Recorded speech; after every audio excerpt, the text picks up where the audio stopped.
तो आज हम लोग आ, बात करने वाले हैं क्लासिफिकेशन ऑफ लाइफ पर। मतलब इस धरती पर जो करोड़ों तरह के जीव जंतु हैं, उन्हें साइंटिफिक तरीके से ऑर्गेनाइज कैसे किया जाता है। हमारे पास जो सोर्सेज हैं वो कॉम्पिटिटिव एग्जाम्स की तैयारी वाली किताबों के हिस्से लगते हैं। ढेर सारे नाम, परिभाषाएं और तथ्य। ईमानदारी से कहूं तो पहली नज़र में ये काफ़ी ड्राई और बिखरा हुआ लगता है।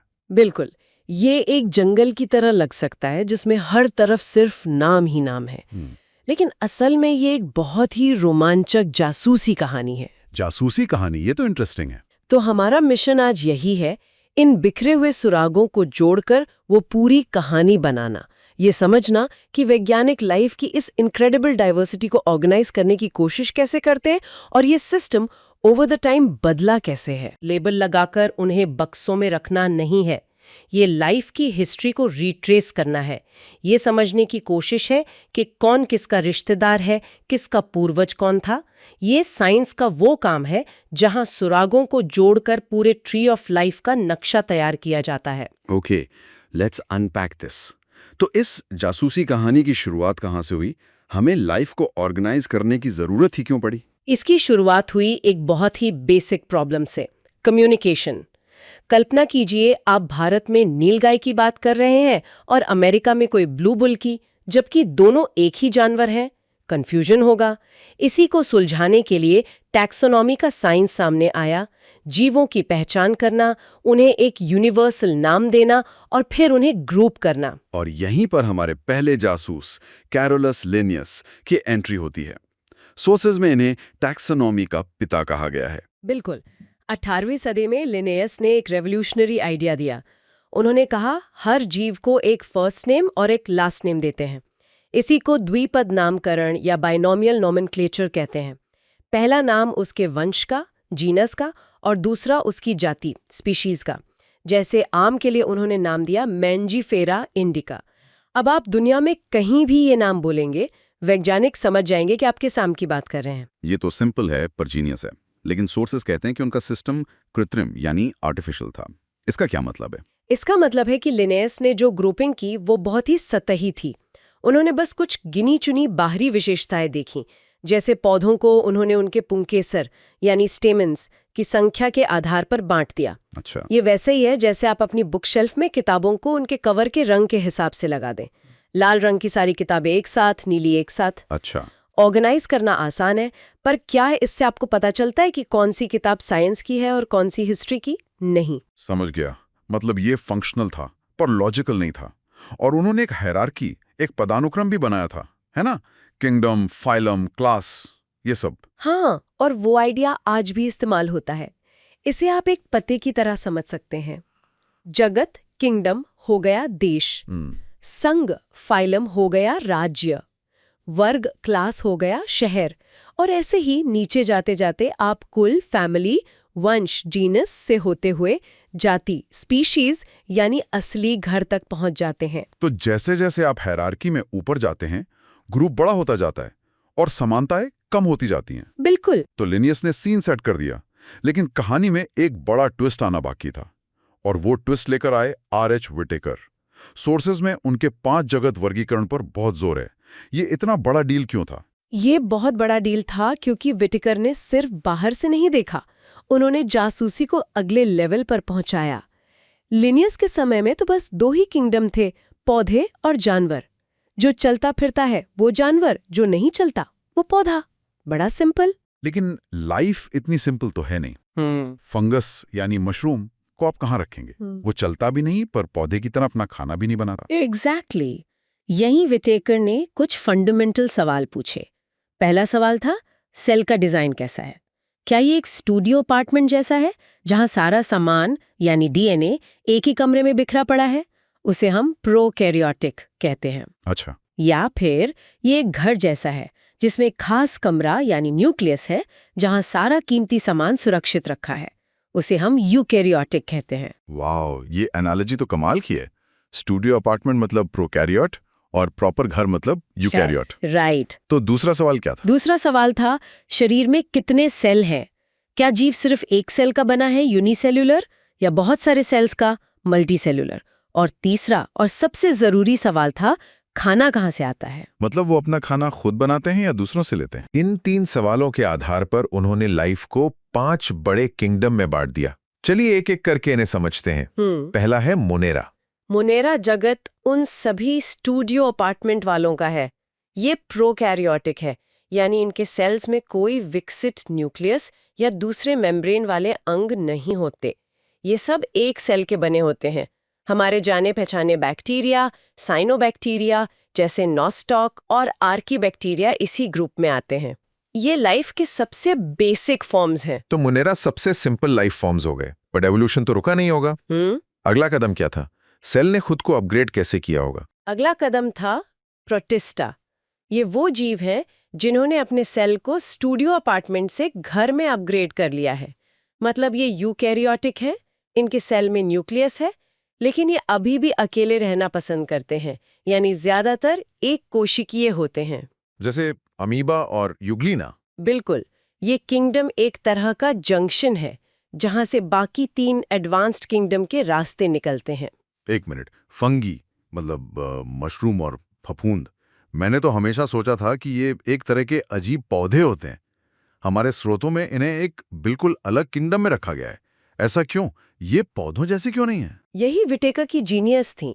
उन्होंने देखा कि फंगस भले ही पौधों की तरह एक जगह रहते हैं, पर वे शेफ नहीं हैं। वे अपना खाना खुद नहीं बनाते, वे परपोषी हैं। असल में वे प्रकृति के डीकम्पोजर्स हैं। वो सड़ी गली चीजों से अपना पोषण सोख लेते हैं। और एक बड़ा फर्क, पौधों की सेल की दीवार सेल्यूलोज की बनी होती है, जबकि फंगस की काइटिन नाम के एक मजबूत पदार्थ से। अच्छा, तो इसलिए उन्हें अलग किंगडम मिला? हाँ, इसीलिए। कमाल है। मतलब फंगस जानवरों से ज्यादा मिलते जुलते हैं क्योंकि दोनों ही दूसरों पर निर्भर हैं। और बाकी 2 किंगडम तो हम सब जानते हैं, प्लांटी और एनिमेलिया। हाँ, प्लांटी किंगडम में सारे यूकैरियोटिक मल्टीसेलुलर शेफ आते हैं जो प्रकाश संश्लेषण से अपना खाना बनाते हैं। और एनिमेलिया किंगडम में हम जैसे यूकैरियोटिक मल्टीसेलुलर कस्टमर्स आते हैं जो खाना निगल कर ऊर्जा लेते हैं। और हमारी कोशिकाओं में कोई सेल वॉल नहीं होती। लेकिन यहाँ एक और दिलचस्प बात है। आपके नोट्स में लिखा है कि विटेकर ने अपने सिस्टम में वायरस और लाइकेन को शामिल नहीं किया। ये तो एक बड़ी कमी लगती है। ये कमी से ज्यादा सिस्टम की एक सीमा को दिखाता है। वायरस को लेकर तो आज भी बहस होती है कि वो जिंदा भी हैं या नहीं। वे किसी सेल के बाहर तो बस एक केमिकल की तरह पड़े रहते हैं। ये हमें याद दिलाता है कि प्रकृति को साफ सुथरे बॉक्सों में फिट करना कितना मुश्किल है। तो विटेकर का सिस्टम तो काफी कॉम्प्रिहेंसिव लगता है। उन्होंने लाइफ को 5 बड़े ग्रुप्स में बांट दिया। तो क्या कहानी यहीं खत्म हो गई? क्या हमें लाइफ को ऑर्गेनाइज करने का परफेक्ट तरीका मिल गया? बिल्कुल नहीं। विज्ञान में कहानी कभी खत्म नहीं होती। विटेकर का सिस्टम एक लैंडमार्क था, पर वो भी एक स्नैपशॉट जैसा था। वैज्ञानिकों ने जल्द ही महसूस किया कि सिर्फ अभी कौन कैसा है ये जानना काफी नहीं है। हमें ये जानना होगा कि वे ऐसे बने कैसे।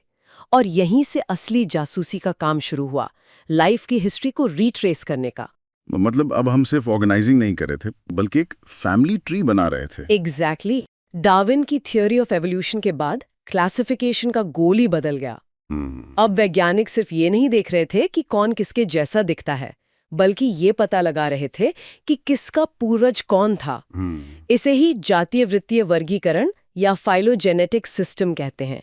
ये अब सिर्फ कैटलॉग बनाने जैसा नहीं रहा, बल्कि जीवन के इतिहास की किताब लिखने जैसा हो गया। और आज के दौर में तो हमारे पास और भी एडवांस टूल्स होंगे इस जासूसी के लिए। सोर्सेज में बायोसिस्टमैटिक्स और संख्यात्मक टैक्सोनॉमी का जिक्र है। हाँ, अब हम सिर्फ बाहरी बनावट नहीं देखते। बायोसिस्टमैटिक्स में हम जेनेटिक्स, इकोलॉजी, सेल स्ट्रक्चर सब कुछ देखते हैं ताकि रिश्तों को और गहराई से समझ सकें। और न्यूमेरिकल टैक्सोनॉमी में तो कंप्यूटर का इस्तेमाल होता है, जो सैकड़ों लक्षणों को एक साथ एनालाइज करके बता सकता है कि कौन सा जीव किसके कितना करीब है। इससे इंसानी बायस कम हो जाता है।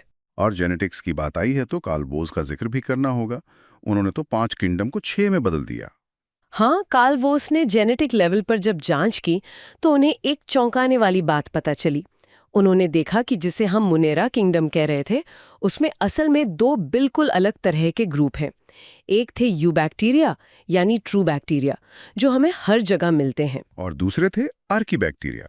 आर्किबैक्टीरिया जो बेहद अजीब और एक्सट्रीम कंडीशंस में रहते हैं, जैसे खौलते पानी के झरने या बहुत ज़्यादा नमक वाली जगहों पर। जेनेटिक रूप से ये दोनों एक दूसरे से उतने ही अलग थे जितने हम बैक्टीरिया से हैं। इसलिए उन्होंने मुनेरा को तोड़कर 2 किंगडम बना दिए और इस तरह हमारे पास 6 किंगडम का सिस्टम आ गया। वाह, तो ये कहानी लगातार इवॉल्व हो रही है। चलिए अब कुछ ठोस सुरागों को देखते हैं जो हमारे सोर्सेज में दिए गए हैं, जैसे प्रोकैरियोट्स और यूकैरियोट्स के बीच का वो स्टूडियो अपार्टमेंट और घर वाला फर्क। बिल्कुल। सोर्सेज में दिए गए उदाहरण देखें तो स्ट्रेप्टोकॉकस या नॉस्टॉक प्रोकैरियोट्स में डीएनए ऐसे ही नग्न पड़ा रहता है, बिना हिस्टोन प्रोटीन के, और उनमें माइटोकॉन्ड्रिया जैसे मेम्ब्रेन वाले अंग भी नहीं होते। जबकि यूकैरियोट्स जैसे सैक्रोमाइसीज, येस्ट या यूग्लिना के सेल में एक व्यवस्थित न्यूक्लियस होता है जिसमें डीएनए हिस्टोन प्रोटीन के साथ पैक होता है और सारे जरूरी अंग भी मौजूद होते हैं। और आर्किबैक्टीरिया की बात फिर से आती है। सोर्सेज में एक सवाल है कि वो इतनी मुश्किल जगहों पर कैसे जिंदा रहते हैं। जवाब उनकी सेल वॉल की यूनिक बनावट में छिपा है, जो उन्हें इन एक्सट्रीम कंडीशंस से बचाती है। एक और मजेदार हिस्सा है रिप्रोडक्शन के तरीकों का। सोर्सेज में एक मैच द फॉलोइंग है।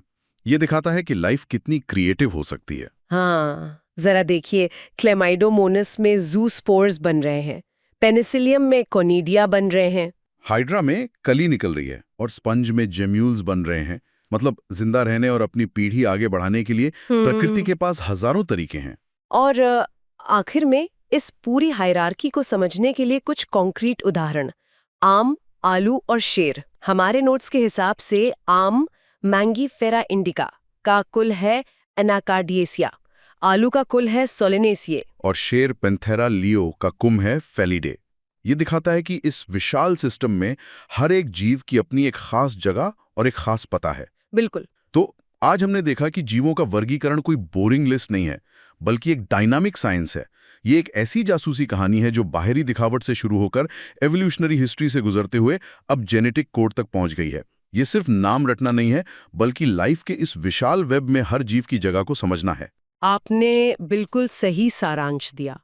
और विटेकर का सिस्टम प्रभावशाली होने के बावजूद, जैसा हमने चर्चा की, वो भी अधूरा था। उसने वायरस जैसे एक बहुत बड़े खिलाड़ी को खेल से बाहर ही छोड़ दिया था। और यहीं पर हम अपने लिसनर के लिए एक सवाल छोड़ना चाहेंगे। जरूर। अगर वायरस जो हमारे प्लैनेट पर इतने पावरफुल हैं, जीवन के इन 5 या 6 किंगडम में से किसी में भी फिट नहीं होते, तो क्या हमें उन्हें जीवित मानना चाहिए, या फिर ये हमारे क्लासिफिकेशन के सिस्टम की ही एक कमी है जिसे भविष्य में दूर करने की जरूरत है? ये सवाल हमें सोचने पर मजबूर करता है कि हम जीवन यानी लाइफ को डिफाइन कैसे करते हैं। कभी सोचिए एक ऐसी दुनिया के बारे में जो हमें दिखाई नहीं देती। ये हमारे चारों तरफ है, हमारे अंदर भी, यहाँ तक कि ग्रह के सबसे गहरे, सबसे गर्म कोनों में भी। ये कोई साइंस फिक्शन नहीं है, ये असली है। और इस दुनिया के जो शासक हैं वो इतने छोटे हैं कि एक सुई की नोक पर लाखों आ सकते हैं। लाखों आ सकते हैं, बिल्कुल। और फिर भी उन्होंने इस ग्रह पर लगभग हर चीज को आकार दिया है। हाँ। और ये शासक कोई और नहीं, बैक्टीरिया हैं, किंगडम मोनेरा। जब हम बैक्टीरिया के बारे में सोचते हैं तो अक्सर दिमाग में बीमारी या गंदगी यही सब आता है। हाँ, आमतौर पर यही होता है, लेकिन सच्चाई इससे कहीं ज्यादा जटिल और हैरान करने वाली है। एक तरह से कहें तो वे इस ग्रह के असली मालिक हैं। बिल्कुल। तो आज हम इसी अदृश्य दुनिया की गहराई से पड़ताल करने वाले हैं। हमारे पास जीव विज्ञान के कुछ नोट्स और रिसर्च पेपर्स हैं, और हमारा मकसद ये समझना है कि इन सरल से दिखने वाले जीवों ने पूरी पृथ्वी पर अपना कब्जा कैसे जमाया, वे क्या करते हैं, कैसे जीते हैं, और हमारे लिए क्यों इतने जरूरी हैं। तो चलिए शुरू करते हैं। तो सबसे बुनियादी सवाल से शुरू करते हैं। एक बैक्टीरिया को बैक्टीरिया क्या बनाता है? मतलब क्या खास है उसमें? इसका जवाब एक शब्द में है, प्रोकैरियोटिक। प्रोकैरियोटिक? हाँ, इसका मतलब है कि उनकी जो कोशिकाएं हैं, हाँ, वो बहुत ही सरल होती हैं। सरल मतलब? सरल मतलब जैसे हम इंसानों या पेड़ पौधों की कोशिकाओं में एक कंट्रोल सेंटर होता है, न्यूक्लियस। हाँ, न्यूक्लियस। वैसा उनमें कुछ नहीं होता, कोई बंधा हुआ कंट्रोल सेंटर नहीं। अच्छा, तो जैसे एक व्यवस्थित ऑफिस के बजाय उनका सारा सामान, मतलब उनका जेनेटिक मटेरियल, डीएनए, वो बस एक ही कमरे में बिखरा पड़ा है। क्या बढ़िया उपमा है, बिल्कुल सही। इस कमरे को हम साइटोप्लाज्म कहते हैं और डीएनए के उस गुच्छे को न्यूक्लियोइड। और ये डिजाइन भले ही सरल लगे, पर यही उनकी सबसे बड़ी ताकत है। कोई जटिल मशीनरी नहीं, कोई फालतू के हिस्से नहीं। तो इससे वो तेजी से काम कर पाते होंगे। बहुत तेजी से। इसी वजह से वो बहुत तेजी से अपनी कॉपी बना सकते हैं। कुछ बैक्टीरिया तो सिर्फ 20 मिनट में अपनी संख्या दोगुनी कर लेते हैं। 20 मिनट? हाँ, और यही रफ्तार उनके दुनिया पर राज करने का एक बड़ा सीक्रेट है। और ये सिर्फ एक ही डिजाइन में नहीं आते। मैंने नोट्स में इनके अलग अलग आकार देखे थे। हाँ, कई तरह के होते हैं। कुछ गोल वाले कॉकस, रॉड जैसे बैसिलस, और कुछ तो कॉर्कस्क्रू की तरह स्पाइरल शेप के, जिन्हें स्पिरिलम कहते हैं। ये सिर्फ अलग अलग दिखने के लिए है या इन आकारों का कोई मतलब भी है? नहीं, मतलब है, बिल्कुल मतलब है। उदाहरण के लिए जो रॉड के आकार के बैक्टीरिया हैं, उनका सरफेस एरिया ज्यादा होता है। अच्छा, तो वे पोषक तत्व बेहतर सोख पाते हैं, और जो स्पाइरल आकार है वो उन्हें तरल पदार्थों में तेजी से घूमने में मदद करता है। और ये अकेले नहीं रहते हैं ना? नहीं, कुछ कॉकस चेन बना लेते हैं, जिन्हें हम स्ट्रेप्टोकोकस कहते हैं, और कुछ अंगूर के गुच्छों की तरह जम जाते हैं। ये स्टेफिलोकोकस हैं। तो उनकी बनावट उनके काम करने के तरीके को तय करती है। तो ये तो हुई उनकी बॉडी की बनावट। लेकिन एक ग्रह पर कब्जा करने के लिए सिर्फ अच्छी बॉडी काफी नहीं होती, आपको एक मजबूत कवच भी चाहिए होता है। हाँ, बहुत जरूरी। मैंने पढ़ा है कि इनकी सेल वॉल यानी कोशिका भित्ति के बारे में कुछ बहुत खास है। हाँ, यहीं से कहानी और दिलचस्प हो जाती है। लगभग हर बैक्टीरिया के पास पेप्टिडोग्लाइकन नाम के एक पदार्थ से बनी सेल वॉल होती है। पेप्टिडोग्लाइकन? हाँ, ये एक जाल जैसी संरचना है जो उन्हें मजबूती देती है। लेकिन कमाल की बात यह है कि इस कवच की मोटाई और डिजाइन के आधार पर हम बैक्टीरिया को 2 बड़ी टीमों में बांट सकते हैं। ग्राम पॉजिटिव और ग्राम नेगेटिव? बिल्कुल। ग्राम स्टीनिंग, मैंने इसके बारे में पढ़ा है। लैब में रंगों का इस्तेमाल करके कुछ बैक्टीरिया बैंगनी और कुछ गुलाबी हो जाते हैं। ये सुनने में किसी जादू की तरह लगता है। जादू ही समझिए एक तरह का। पर ये हमें उनके कवच के बारे में बहुत कुछ बताता है। क्या बताता है? ये उनके कवच का एक्सरे करने जैसा है। जो ग्राम पॉजिटिव बैक्टीरिया होते हैं, उनकी सेल वॉल में पेप्टिडोग्लाइकन की एक बहुत मोटी परत होती है। अच्छा, मोटी परत। हाँ, तो जब हम उस पर बैंगनी रंग डालते हैं तो वो उसे सोख लेती है, और धोने पर भी वो रंग नहीं निकलता, इसलिए वो बैंगनी दिखते हैं। मतलब मोटी दीवार, ज्यादा मजबूत कवच। तो क्या ग्राम पॉजिटिव बैक्टीरिया ज्यादा खतरनाक हुए? सोचने में तो ऐसा ही लगता है ना, लेकिन असल में कहानी उल्टी है। उल्टी कैसे? जो ग्राम नेगेटिव बैक्टीरिया हैं, उनकी पेप्टिडोग्लाइकन की दीवार तो पतली होती है, लेकिन उसके ऊपर एक और बाहरी झिल्ली होती है। एक और लेयर। हाँ, एक और लेयर जो लिपिड और शुगर से बनी होती है। ये बाहरी झिल्ली एक तरह का अदृश्य कवच है। ये बैंगनी रंग को अंदर टिकने नहीं देती, इसलिए वे गुलाबी दिखते हैं। ओके। लेकिन ज्यादा जरूरी बात यह है कि ये बाहरी झिल्ली कई एंटीबायोटिक दवाओं को भी अंदर घुसने से रोक देती है। ओह, तो ये गुलाबी रंग एक तरह की चेतावनी है कि इस दुश्मन से निपटना ज्यादा मुश्किल है। बिल्कुल। इसका मतलब एक डॉक्टर के लिए ये जानना कि इन्फेक्शन ग्राम पॉजिटिव है या नेगेटिव, इलाज का पूरा तरीका बदल सकता है। पूरा तरीका? ये सिर्फ एक रंग का टेस्ट नहीं है, ये जिंदगी और मौत का सवाल हो सकता है। ये हमें बताता है कि दुश्मन का कवच कैसा है और हमें किस हथियार का इस्तेमाल करना चाहिए। ये तो हुई बाहरी सुरक्षा की बात, लेकिन लड़ाई जीतने के लिए सिर्फ कवच काफी नहीं होता। सही बात है। उनके पास अंदरूनी तौर पर क्या खास हथियार है? मैंने इन प्लाज्मिड के बारे में पढ़ा है, जो किसी सीक्रेट वेपन की तरह लगते हैं। प्लाज्मिड?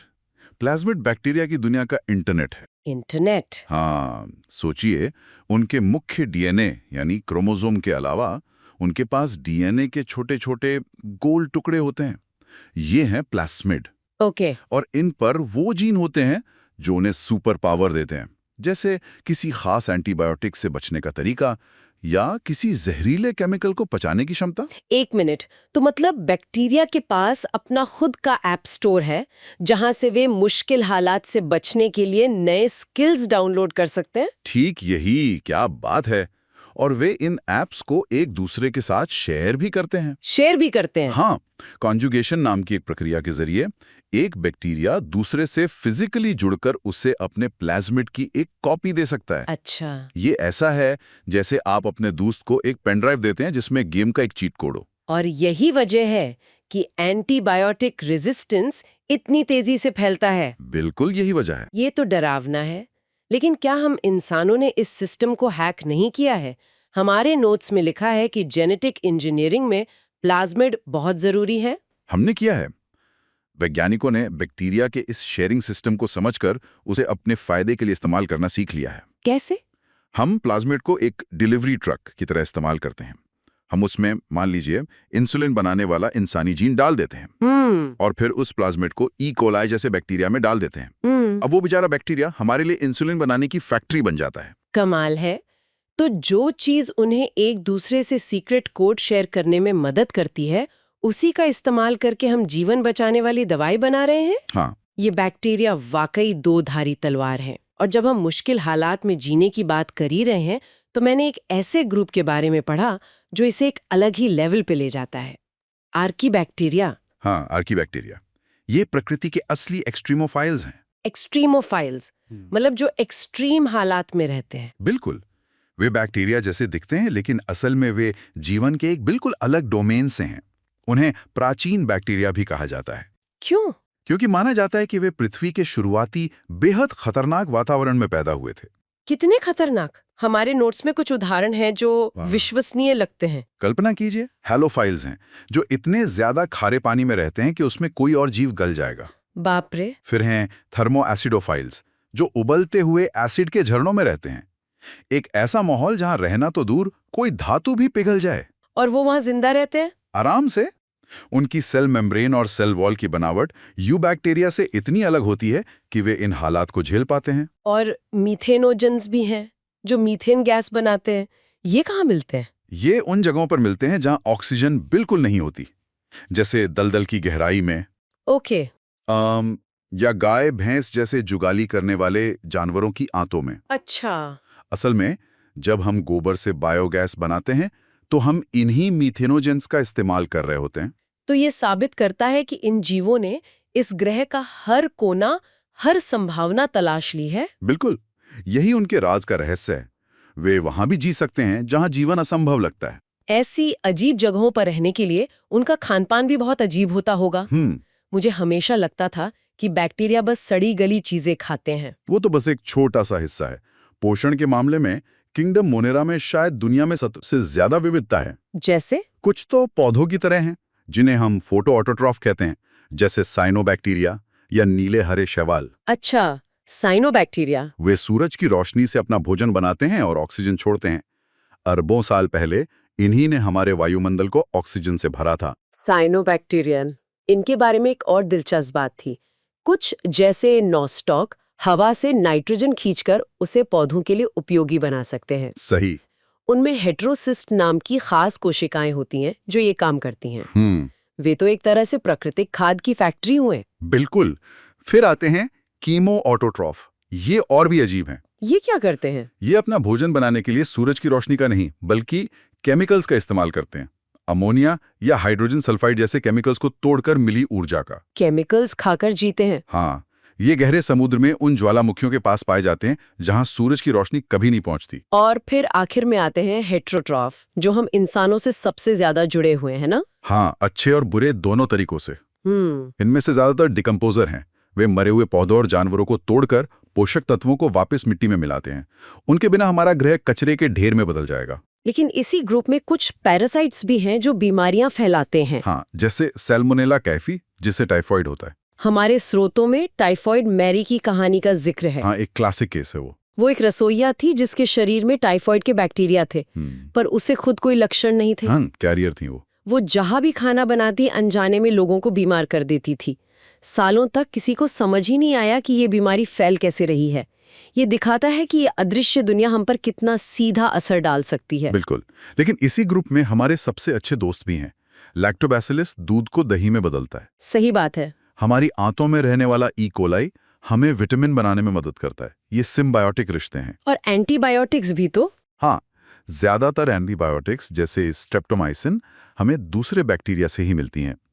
वे इन्हें अपने दुश्मनों को मारने के लिए बनाते हैं और हम उन हथियारों का इस्तेमाल अपनी बीमारियों के इलाज के लिए करते हैं। जब लगता है कि हमने बैक्टीरिया के सारे नियम समझ लिए हैं, तभी एक ऐसा जीव आता है जो सारे नियम तोड़ देता है। माइकोप्लाज्मा। माइकोप्लाज्मा, हाँ। इसे प्लांट किंगडम का जोकर क्यों कहा जाता है? क्योंकि ये हर नियम को तोड़ता है। पहली बात, ये ज्ञात सबसे छोटी जीवित कोशिकाएं हैं। सबसे छोटी? हाँ। और दूसरी, सबसे जरूरी बात, इनके पास सेल वॉल नहीं होती। 1 मिनट, सेल वॉल नहीं होती तो फिर वो तो एक पानी के गुब्बारे की तरह हुआ जो अपना आकार कैसे भी बदल ले। बिल्कुल, इसीलिए उन्हें प्लियोमॉर्फिक कहते हैं, यानी बहुरूपिया। वे अपना आकार बदलते रहते हैं। तो इसका मतलब? इसका मतलब यह है कि पेनिसिलिन जैसी एंटीबायोटिक्स जो सेल वॉल पर हमला करके बैक्टीरिया को मारती हैं, उन पर बेअसर होती हैं। ओह, और वे ऑक्सीजन के बिना भी जिंदा रह सकते हैं। वे वाकई प्रकृति के विद्रोही हैं। तो अगर हम इस पूरी चर्चा को समेटें तो ये साफ है कि बैक्टीरिया सिर्फ बीमारी फैलाने वाले कीटाणु नहीं है। बिल्कुल नहीं।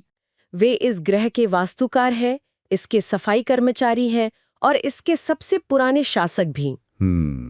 वे उबलते एसिड से लेकर हमारे अपने शरीर के अंदर तक हर जगह मौजूद हैं और उनकी सादगी ही उनकी सबसे बड़ी ताकत है। बिल्कुल सही कहा।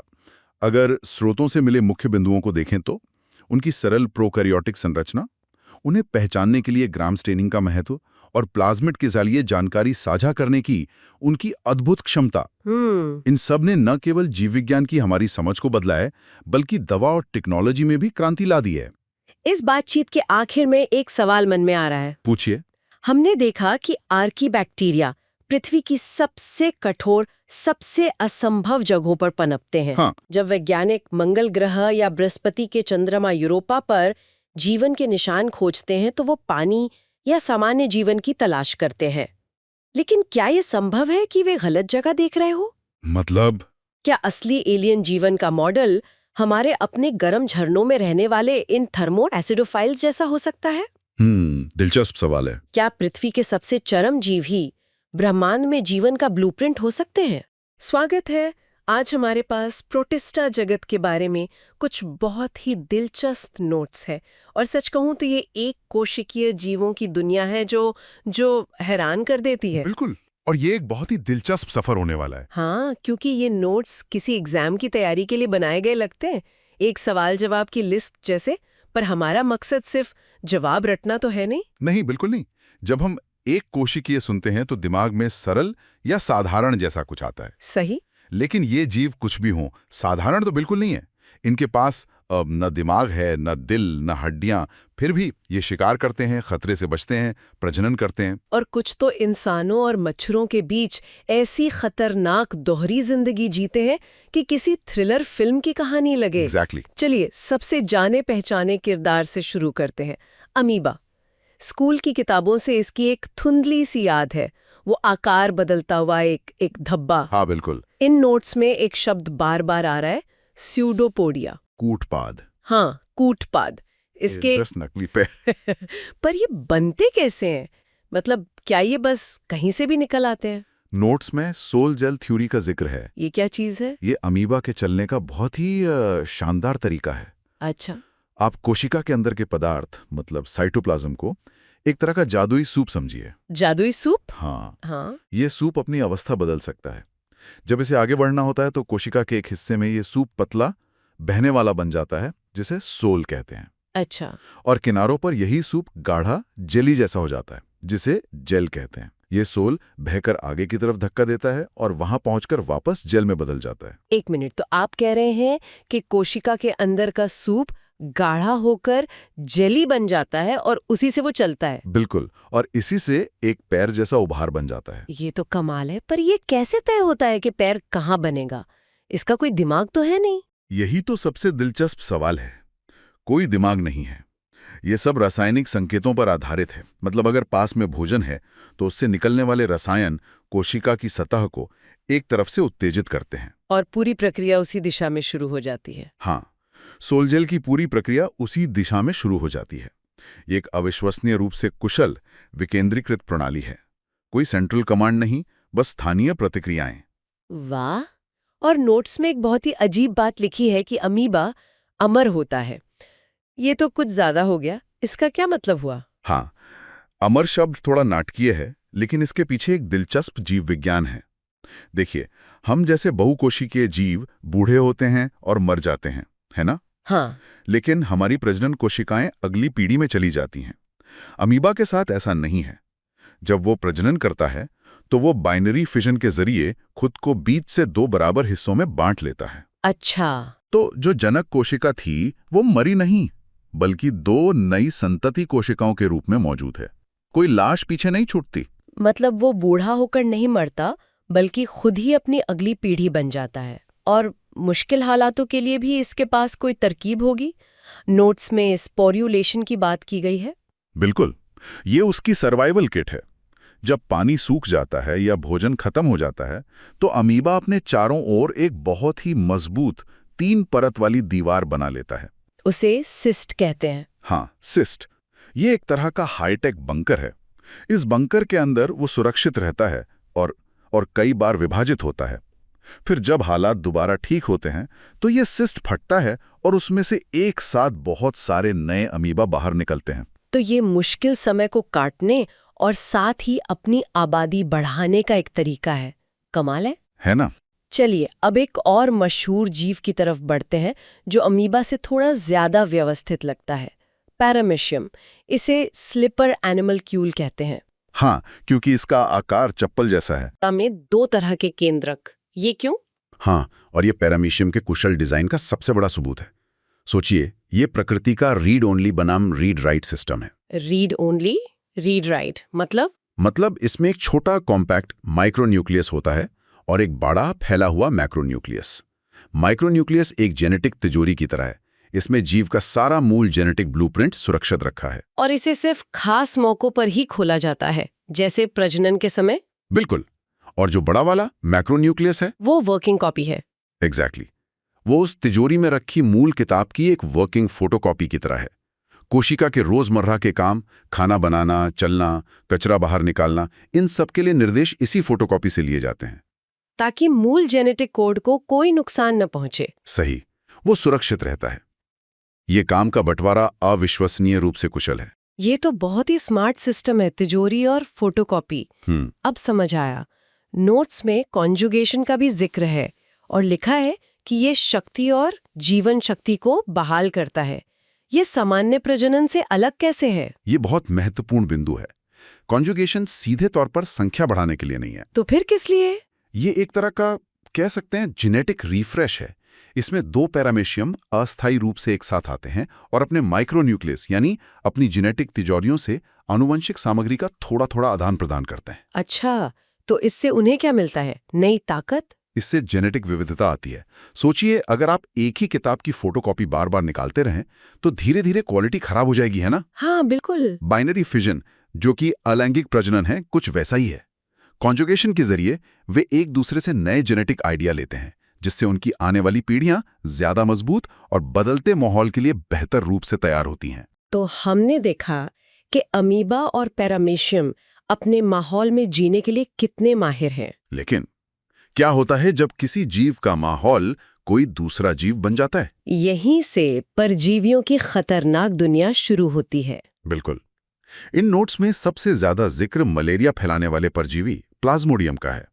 इसके जीवन चक्र को डाइजेनेटिक कहा गया है। डाइजेनेटिक का मतलब है कि ये परजीवी एक दोहरी जिंदगी जीता है। दोहरी जिंदगी? हाँ, मतलब ये अपनी कहानी का आधा हिस्सा एक किरदार यानी इंसान के साथ और बाकी का आधा हिस्सा दूसरे किरदार यानी मादा एनोफिलीज मच्छर के साथ पूरा करता है। एक के बिना इसकी कहानी अधूरी है।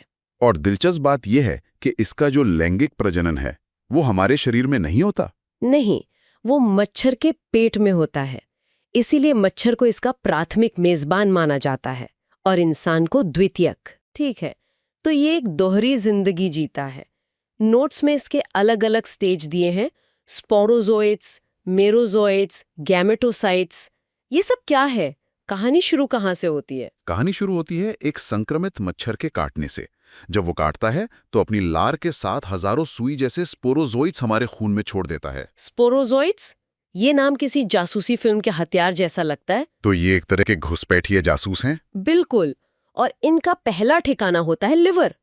ये खून के बहाव के साथ लिवर तक पहुंचकर वहां की कोशिकाओं में छिप जाते हैं और वहां एक गुप्त फैक्ट्री बना लेते हैं। हाँ, जहां वे चुपचाप अपनी संख्या बढ़ाते 1 से हजारों बन जाते हैं। इस प्रोसेस को शिजोगनी कहते हैं। रुको, तो ये हमारे लिवर के अंदर हमें बिना बताए एक पूरी आर्मी तैयार कर रहे हैं। हाँ, और इस आर्मी के सैनिकों को कहते हैं मेरोजोइट्स।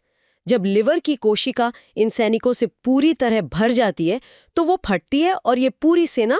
हाँ, और इनका अगला टारगेट होता है लाल रक्त कोशिकाएं यानी आरबीसीज। अच्छा, तो मलेरिया में जो ठंड लगकर तेज बुखार आता है वो इसी हमले की वजह से होता है। एग्जैक्टली ये मेरोजॉइट्स आरबीसीज के अंदर घुसते हैं, वहां भी अपनी संख्या बढ़ाते हैं और फिर एक साथ लाखों आरबीसीज को फोड़कर बाहर निकलते हैं। और शरीर इस बड़े पैमाने पर हुए हमले पर प्रतिक्रिया करता है। हाँ, जिससे ठंड लगती है और तेज बुखार आता है।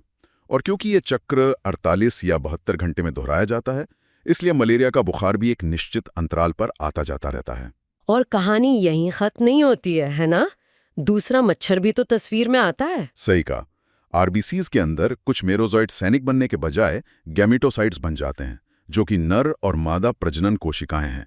ये खून में तैरते रहते हैं और जब कोई दूसरा स्वस्थ मच्छर उस संक्रमित व्यक्ति को काटता है तो वो खून के साथ इन गैमेटोसाइट्स को भी अंदर खींच लेता है। और फिर कहानी का दूसरा भाग मच्छर के पेट में शुरू होता है। तो अब ये परजीवी उस मच्छर को भी संक्रमित कर रहे हैं। हाँ, मच्छर के पेट में इन नर और मादा गैमेटोसाइट्स का मिलन होता है, जिससे एक जाइगोट बनता है। ये जाइगोट विकसित होकर मच्छर की पेट की दीवार में घुस जाता है और वहां एक कैप्सूल, जिसे oocyst कहते हैं, बना लेता है। और इस कैप्सूल के अंदर हजारों नए स्पोरोजॉइट्स मतलब नए जासूस तैयार होते हैं। बिल्कुल, जब ये तैयार हो जाते हैं तो ये कैप्सूल फटता है और ये सारे स्पोरोजॉइट्स मच्छर की लार ग्रंथियों में जाकर जमा हो जाते हैं, अगले इंसान को काटने का इंतजार करते हुए। चक्र पूरा हो गया। ये तो अविश्वसनीय रूप से जटिल है। ये परजीवी इंसान और मच्छर दोनों के शरीर विज्ञान का कितनी बारीकी से फायदा उठाता है। बिल्कुल, और ये परजीवी की अनुकूलन क्षमता को दिखाता है। इसीलिए मलेरिया की अलग अलग किस्में होती हैं, क्योंकि हर प्रजाति थोड़ी अलग रणनीति अपनाती है। और ये वेक्टर पर निर्भरता सिर्फ मलेरिया तक ही सीमित नहीं है। नोट्स में एक और खतरनाक जीव का जिक्र है, ट्रिपैनोसोमा गैम्बियंस। हाँ, अफ्रीकन स्लीपिंग सिकनेस। इसका नाम ही डरावना है, नोड्स। इसे सीसी मक्खी चिसी फ्लाई से जोड़ते हैं, तो ये भी एक और वेक्टर जनित बीमारी है। हाँ, यहाँ वेक्टर सीसी मक्खी है। ये परजीवी भी खून से ही शुरू करता है, लेकिन इसका अंतिम लक्ष्य होता है हमारा केंद्रीय तंत्रिका तंत्र, मतलब दिमाग तक पहुंचना। हाँ, ये खून और लसिका प्रणाली से होते हुए अंततः मस्तिष्क मेरुद्रव मतलब सेरिब्रोस्पाइनल फ्लूइड में पहुंच जाता है, वो तरल जो हमारे दिमाग और रीढ़ की हड्डी को घेरे रहता है। और जब वो दिमाग तक पहुंच जाता है तब असली समस्या शुरू होती है। सही, तभी इसके क्लासिक न्यूरोलॉजिकल लक्षण दिखने लगते हैं, भ्रम होना, सोने जागने का चक्र पूरी तरह बिगड़ जाना और अंततः व्यक्ति कोमा में चला जाता है। इसीलिए इसे स्लीपिंग सिकनेस कहते हैं। इन परजीवियों को किसी वेक्टर की जरूरत है, जैसे मच्छर या मक्खी, लेकिन नोड्स में एंटमीबा हिस्टोलिटिका का भी जिक्र है, जो एम्बीबियोसिस फैलाता है।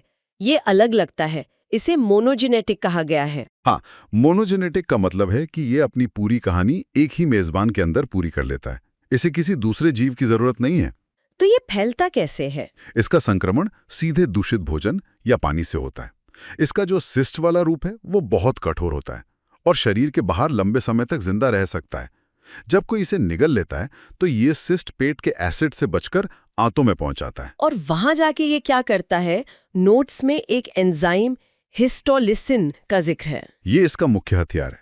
आंतों में सिस्ट से सक्रिय ट्रोफोजॉइड रूप बाहर निकलता है। ये ट्रोफोजॉइड हिस्टोलिसिन नाम का एक एंजाइम छोड़ता है, जिसका शाब्दिक अर्थ है ऊतक को घोलने वाला। ऊतक को घोलने वाला मतलब ये एंजाइम हमारी आंतों की दीवार को सचमुच घोल देता है, जिससे वहां घाव और अल्सर बन जाते हैं। इसी वजह से एमीबिक पेचिश में खून आता है। यह तो बहुत ही भयानक है। वैसे इन नोट्स में कुछ मजेदार बातें भी हैं।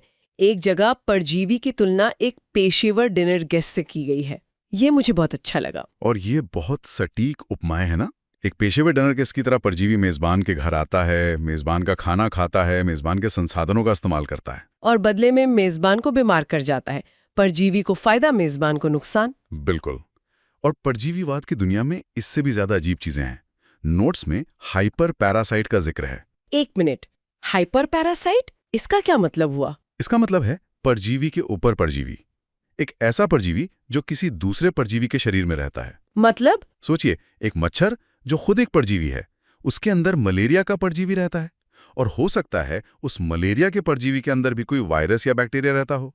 ये परजीवीवाद की एक पूरी चेन है। ये तो किसी हॉरर फिल्म जैसा है। और पैरासिटिक कैस्ट्रेशन नाम की एक और चीज का भी जिक्र है। ये तो और भी ज्यादा डरावना लगता है। ये प्रकृति के सबसे क्रूर अनुकूलन में से एक है। इसमें परजीवी अपने मेजबान के जननांगों को या तो नष्ट कर देता है या रासायनिक रूप से उसे नपुंसक बना देता है। ऐसा क्यों? इसका मकसद यह है कि केकड़ा या जो भी मेजबान है वो अपनी सारी ऊर्जा और पोषक तत्व प्रजनन पर खर्च करने के बजाय परजीवी को पालने पोसने में लगाए। परजीवी सिर्फ उसे खाता है, बल्कि उसके पूरे अस्तित्व का मकसद ही बदल देता है। तो इस पूरी चर्चा का निचोड़ क्या है? अमर अमीबा से लेकर प्लास्मोडियम के दोहरी जिंदगी वाले जटिल जीवन चक्र तक ये एक कोशिकीय जीव सरल तो बिल्कुल नहीं है। बिल्कुल भी नहीं। वे विकास के अद्भुत नमूने हैं। उनकी जीवित रहने की रणनीतियां, चाहे वो सिस्ट बनाना हो या दो मेजबानों के बीच जिंदगी बिताना हो, ये सभी लाखों सालों के विकास का नतीजा है। ये हमें याद दिलाते हैं कि जटिलता का आकार से कोई लेना देना नहीं है। बिल्कुल। एक कोशिका के अंदर भी ब्रह्मांड जितनी जटिलता हो सकती है। ये एक बहुत अच्छा बिंदु है। आखिर में एक विचार पर बात करते हैं। इन नोट्स में यूग्लिना का भी उल्लेख है। ये एक ऐसा प्रोटिस्ट है जो सूरज की रोशनी होने पर पौधों की तरह प्रकाश संश्लेषण करके अपना भोजन बना सकता है। हाँ, और जब अंधेरा होता है तो वही यूग्लिना एक जानवर की तरह शिकारी बन जाता है और दूसरे छोटे जीवों को खाने लगता है। तो ये पौधा है या जानवर? ये तो जीव विज्ञान की हमारी सारी परिभाषाओं को ही चुनौती देता है ना? हाँ, और यही आज का अंतिम विचार है। इस सूक्ष्म स्तर पर पौधे और जानवर के बीच की रेखा कितनी धुंधली है। यूग्लिना जैसे जीव हमारी साफ सुथरी श्रेणियों को चुनौती देते हैं। ये हमें सोचने पर मजबूर करता है, किसी जीव के लिए इतनी चयापचय लचीलापन, मतलब मेटाबॉलिक फ्लेक्सिबिलिटी रखने का क्या मतलब है? एक ही जीव जो निर्माता भी हैं और उपभोक्ता भी, हम इससे ऊर्जा उत्पादन या अनुकूलन के बारे में क्या सीख सकते हैं? सोचिए एक ऐसे जीव के बारे में जो मौत को जिंदगी में बदलता है, जो शायद दुनिया का सबसे बड़ा और सबसे पुराना जीव भी हो, और जिसकी कुछ किस्में हमारे दिमाग तक को कंट्रोल कर सकती हैं।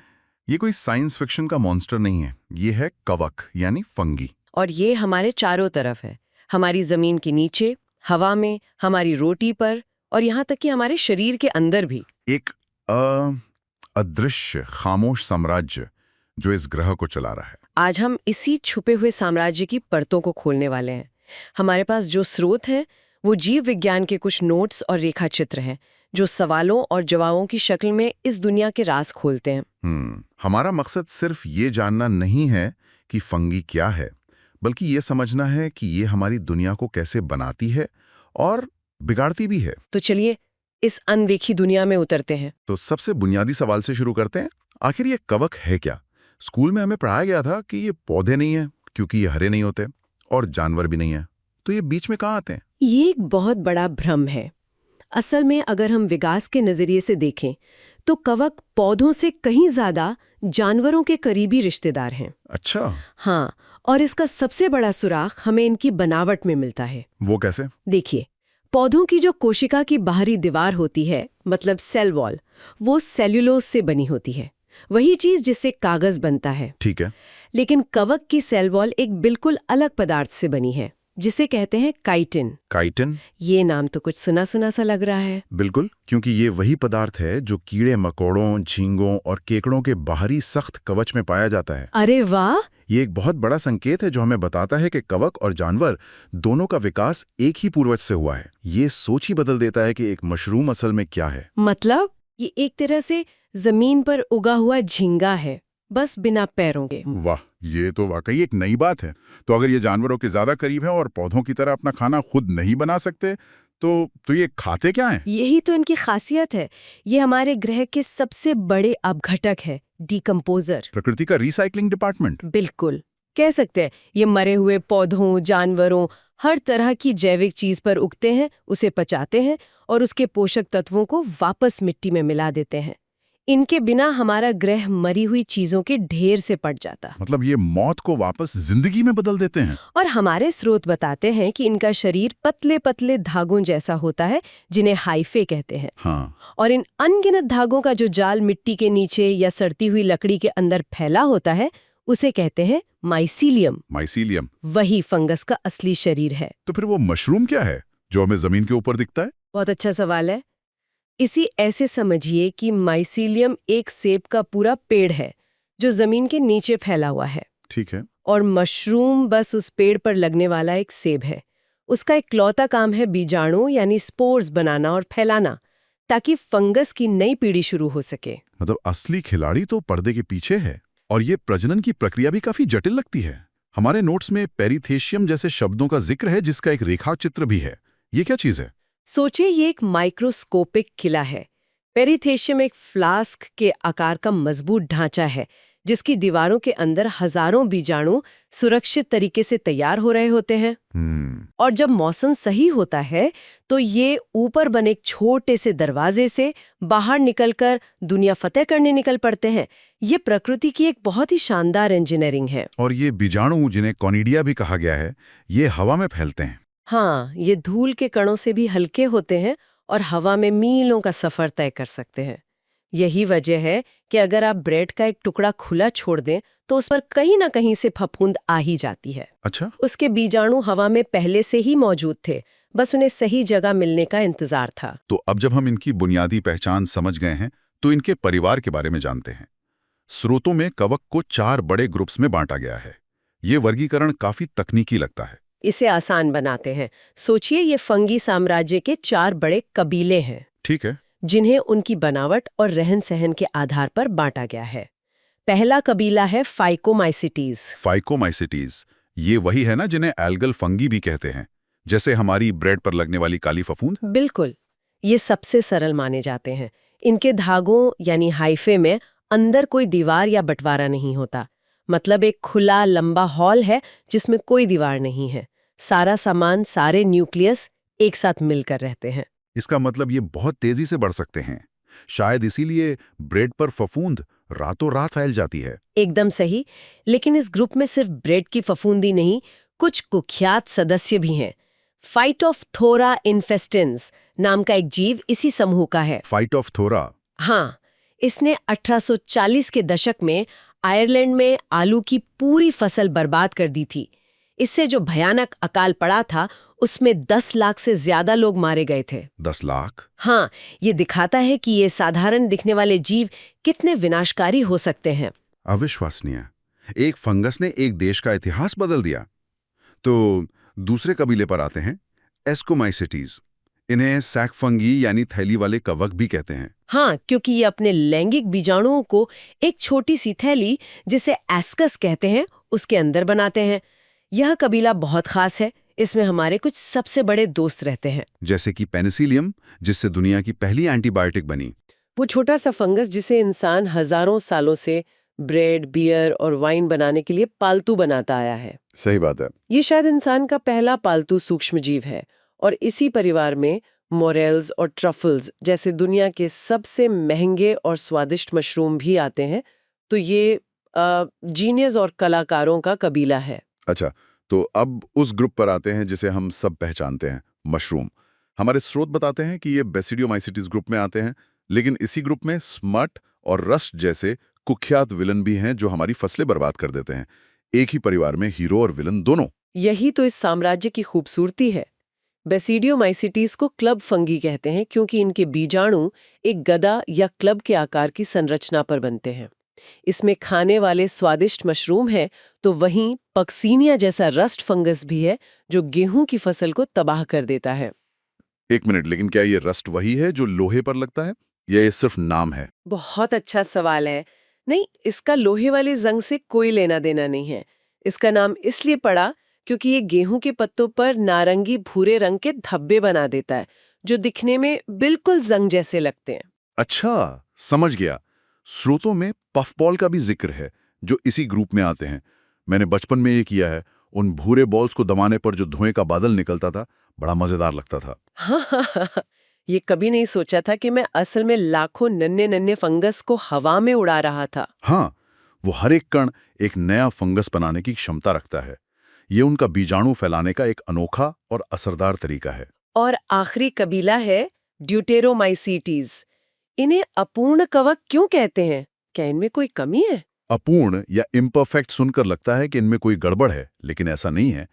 इन्हें ये नाम इसलिए दिया गया क्योंकि वैज्ञानिकों को अब तक इनके जीवन में लैंगिक प्रजनन का कोई सबूत नहीं मिला है। अच्छा, हाँ, हम सिर्फ इनके अलैंगिक प्रजनन के बारे में जानते हैं। ये फंगी की दुनिया की मिस्ट्री फाइल्स जैसा है। जैसे जैसे विज्ञान तरक्की कर रहा है, हम इनमें से कईयों के राज खोलकर उन्हें दूसरे कबीलों में भेज रहे हैं। तो ये वर्गीकरण एक तरह से हमारी समझ पर आधारित है, जो समय के साथ बदल सकता है। अब उस हिस्से पर आते हैं जो हमें सीधे तौर पर प्रभावित करता है। कवक हमारे लिए अच्छे हैं या बुरे? बीमारियों से शुरू करते हैं। पौधों की कुछ बीमारियों का जिक्र तो हमने किया, इंसानों के बारे में क्या? इंसानों में सबसे आम फंगल संक्रमण है दांत यानी रिंगवर्म। इसके नाम में वर्म यानी कीड़ा आता है, लेकिन इसका किसी कीड़े से कोई लेना देना नहीं है। हाँ, ये मैं जानता हूँ। ये ट्राइकोफाइटॉन जैसे कवकों से होता है जो हमारी त्वचा, बालों और नाखूनों में मौजूद केराटिन को खाते हैं। और स्रोतों में एस्परजिलोसिस नाम की बीमारी का भी जिक्र है। हाँ, ये एस्परजिलस नाम के कवक से होती है, जिसके बीजाणु हवा में बहुत आम है। हम सब हर रोज सांस के साथ इन्हें अंदर लेते हैं। एक स्वस्थ इंसान का इम्यून सिस्टम इससे आसानी से लड़ लेता है।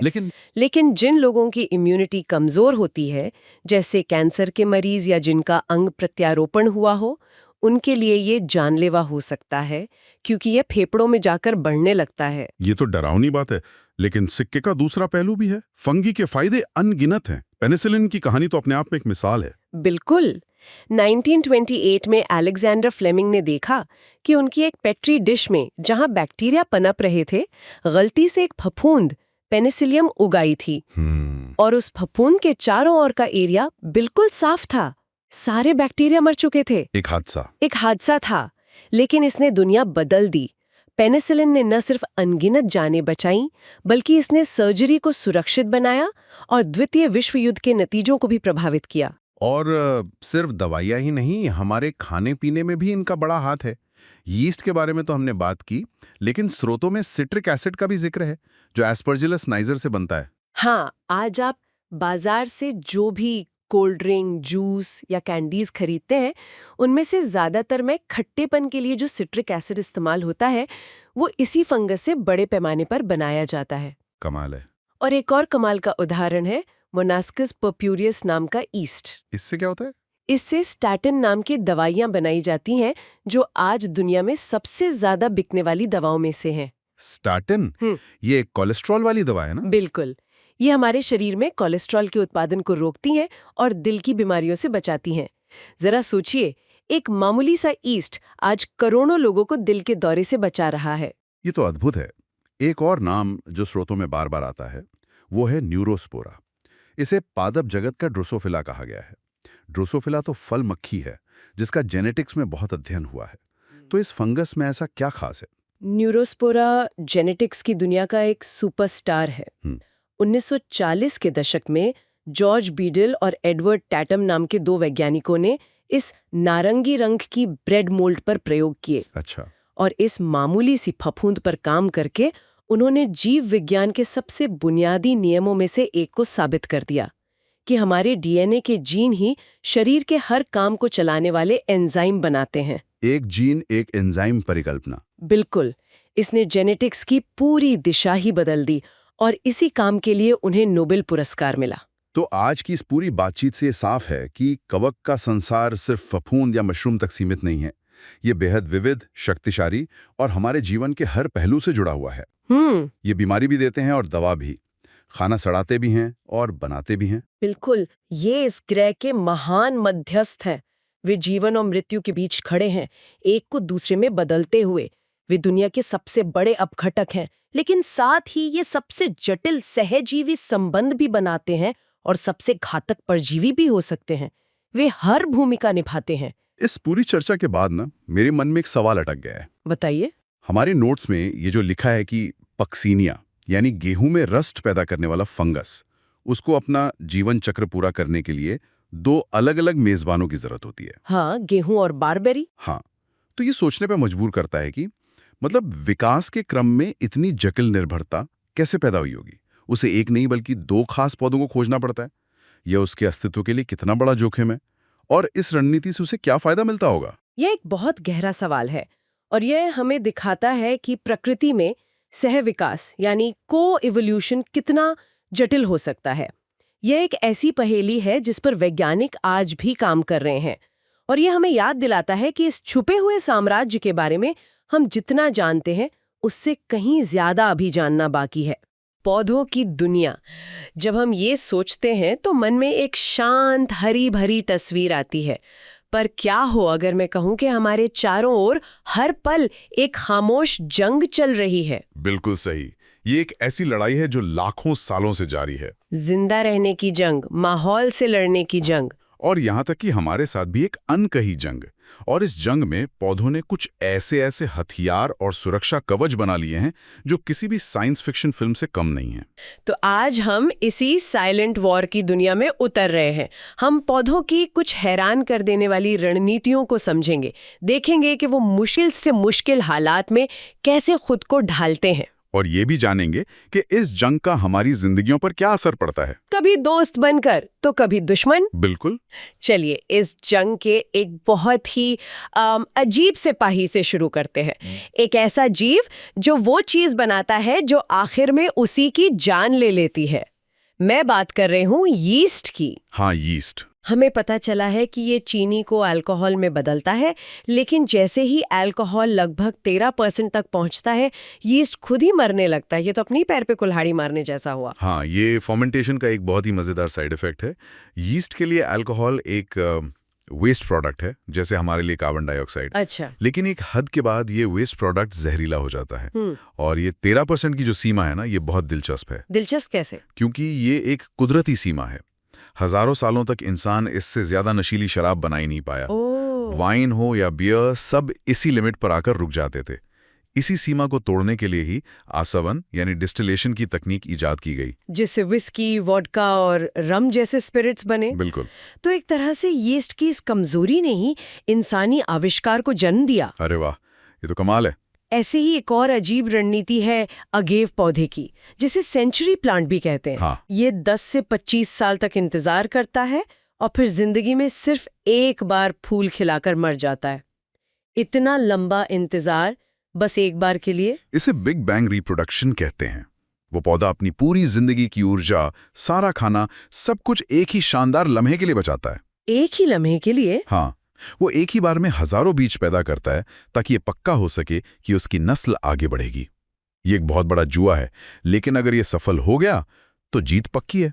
कमाल है। मतलब पौधे सिर्फ जिंदा नहीं रहते, बल्कि अपनी पूरी जिंदगी की ऊर्जा को एक ही शानदार लम्हे के लिए बचा कर रखते हैं। ये तो प्रकृति की सबसे बड़ी जुआ खेलने वाली रणनीति लगती है। बिल्कुल। और शिकार से याद आया मांसाहारी पौधे। ये तो अपना खाना खुद बनाते हैं फोटोसिंथेसिस से, फिर इन्हें कीड़े मकोड़े खाने की क्या जरूरत पड़ गई? बहुत अच्छा सवाल है। वो कीड़े एनर्जी के लिए नहीं खाते, तो फिर पोषक तत्वों के लिए खाते हैं।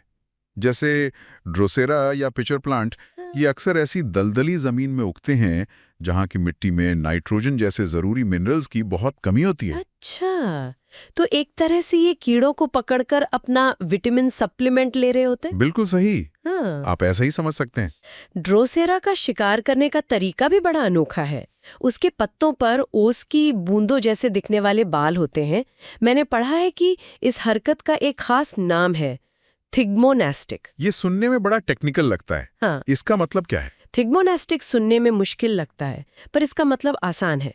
आप इसे एक ऑटोमेटिक दरवाजे की तरह समझिए। ऑटोमेटिक दरवाजा? हाँ, जैसे ही कोई कीड़ा इसके बालों को छूता है, चाहे कहीं भी छुए, पूरा पत्ता उसे पकड़ने के लिए बंद हो जाता है। ये कोई सोची समझी चाल नहीं है, बल्कि एक रिफ्लेक्स एक्शन की तरह है जो छूने से शुरू हो जाता है। समझ गए? मतलब एक तरह का ऑटोमेटिक ट्रैप। तो ये पौधे खुद को बचाने और आगे बढ़ाने के लिए कुछ भी कर सकते हैं, चाहे वो अपनी जान देना हो, जुआ खेलना हो या फिर शिकार करना हो। बिल्कुल। लेकिन इनकी ये लड़ाई सिर्फ जिंदगी और मौत की नहीं, बल्कि अलग अलग माहौल में ढलने की भी है। बिल्कुल। और ये हमें पौधों के अनुकूलन यानी एडेप्टेशन की दुनिया में ले आता है। आप सोचिए, एक पौधा जो हमेशा पानी में रहता है और एक पौधा जो रेगिस्तान में उगता है, दोनों की जिंदगी की चुनौतियां कितनी अलग होंगी। चलिए पानी से ही शुरू करते हैं। जो पौधे पानी में ही रहते हैं, जैसे यूट्रिक्युलेरिया या आइकॉर्निया यानी जलकुंभी, वो डूबते क्यों नहीं? उनके पत्ते तो काफी बड़े और भारी लगते हैं। उनके पास एक सीक्रेट हथियार है जिसे एरेनकाइमा कहते हैं। एरेनकाइमा? हाँ, ये एक तरह का स्पंजी टिश्यू है जिसमें हवा भरी रहती है। अच्छा, तो मतलब इनके अंदर छोटे छोटे गुब्बारे या बबल रैप जैसी कोई चीज लगी होती है जो इन्हें ऊपर रखती है? बिल्कुल सही कहा। आप इसे पौधे का अपना इनबिल्ट लाइफ जैकेट भी कह सकते हैं। यही हवा की थैलियों का जाल उन्हें हल्का बनाकर पानी की सतह पर टिकाए रखता है। ये तो बहुत चालाकी है।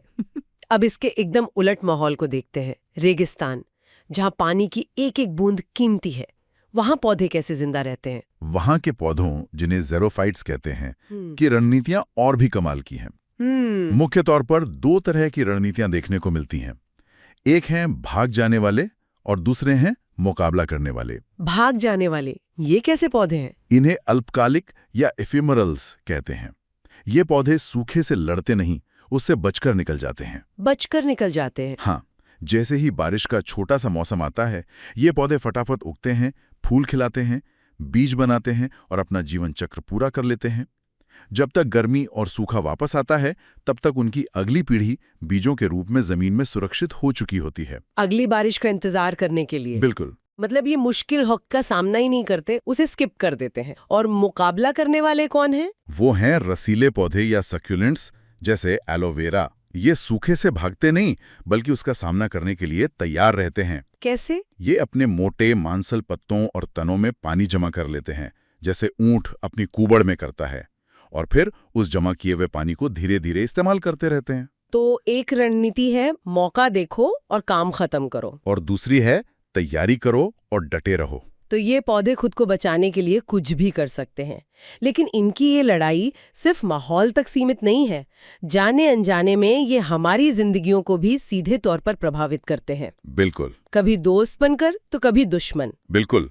इनके बनाए केमिकल और इनके गुण हमारे लिए बहुत फायदेमंद भी हो सकते हैं। जैसे लैमिनेरिया, जो एक भूरा समुद्री शैवाल है। ये आयोडीन का खजाना है, जो हमारे थायराइड ग्लैंड के लिए बहुत जरूरी है। हाँ। और एक आइडिया तो मुझे बहुत ही भविष्यवादी लगा, पेट्रो पौधों का। हाँ, पेट्रोप्लांट्स। जट्रोफा और पोंगामिया जैसे पौधे जो सीधे तरल हाइड्रोकार्बन बनाते हैं।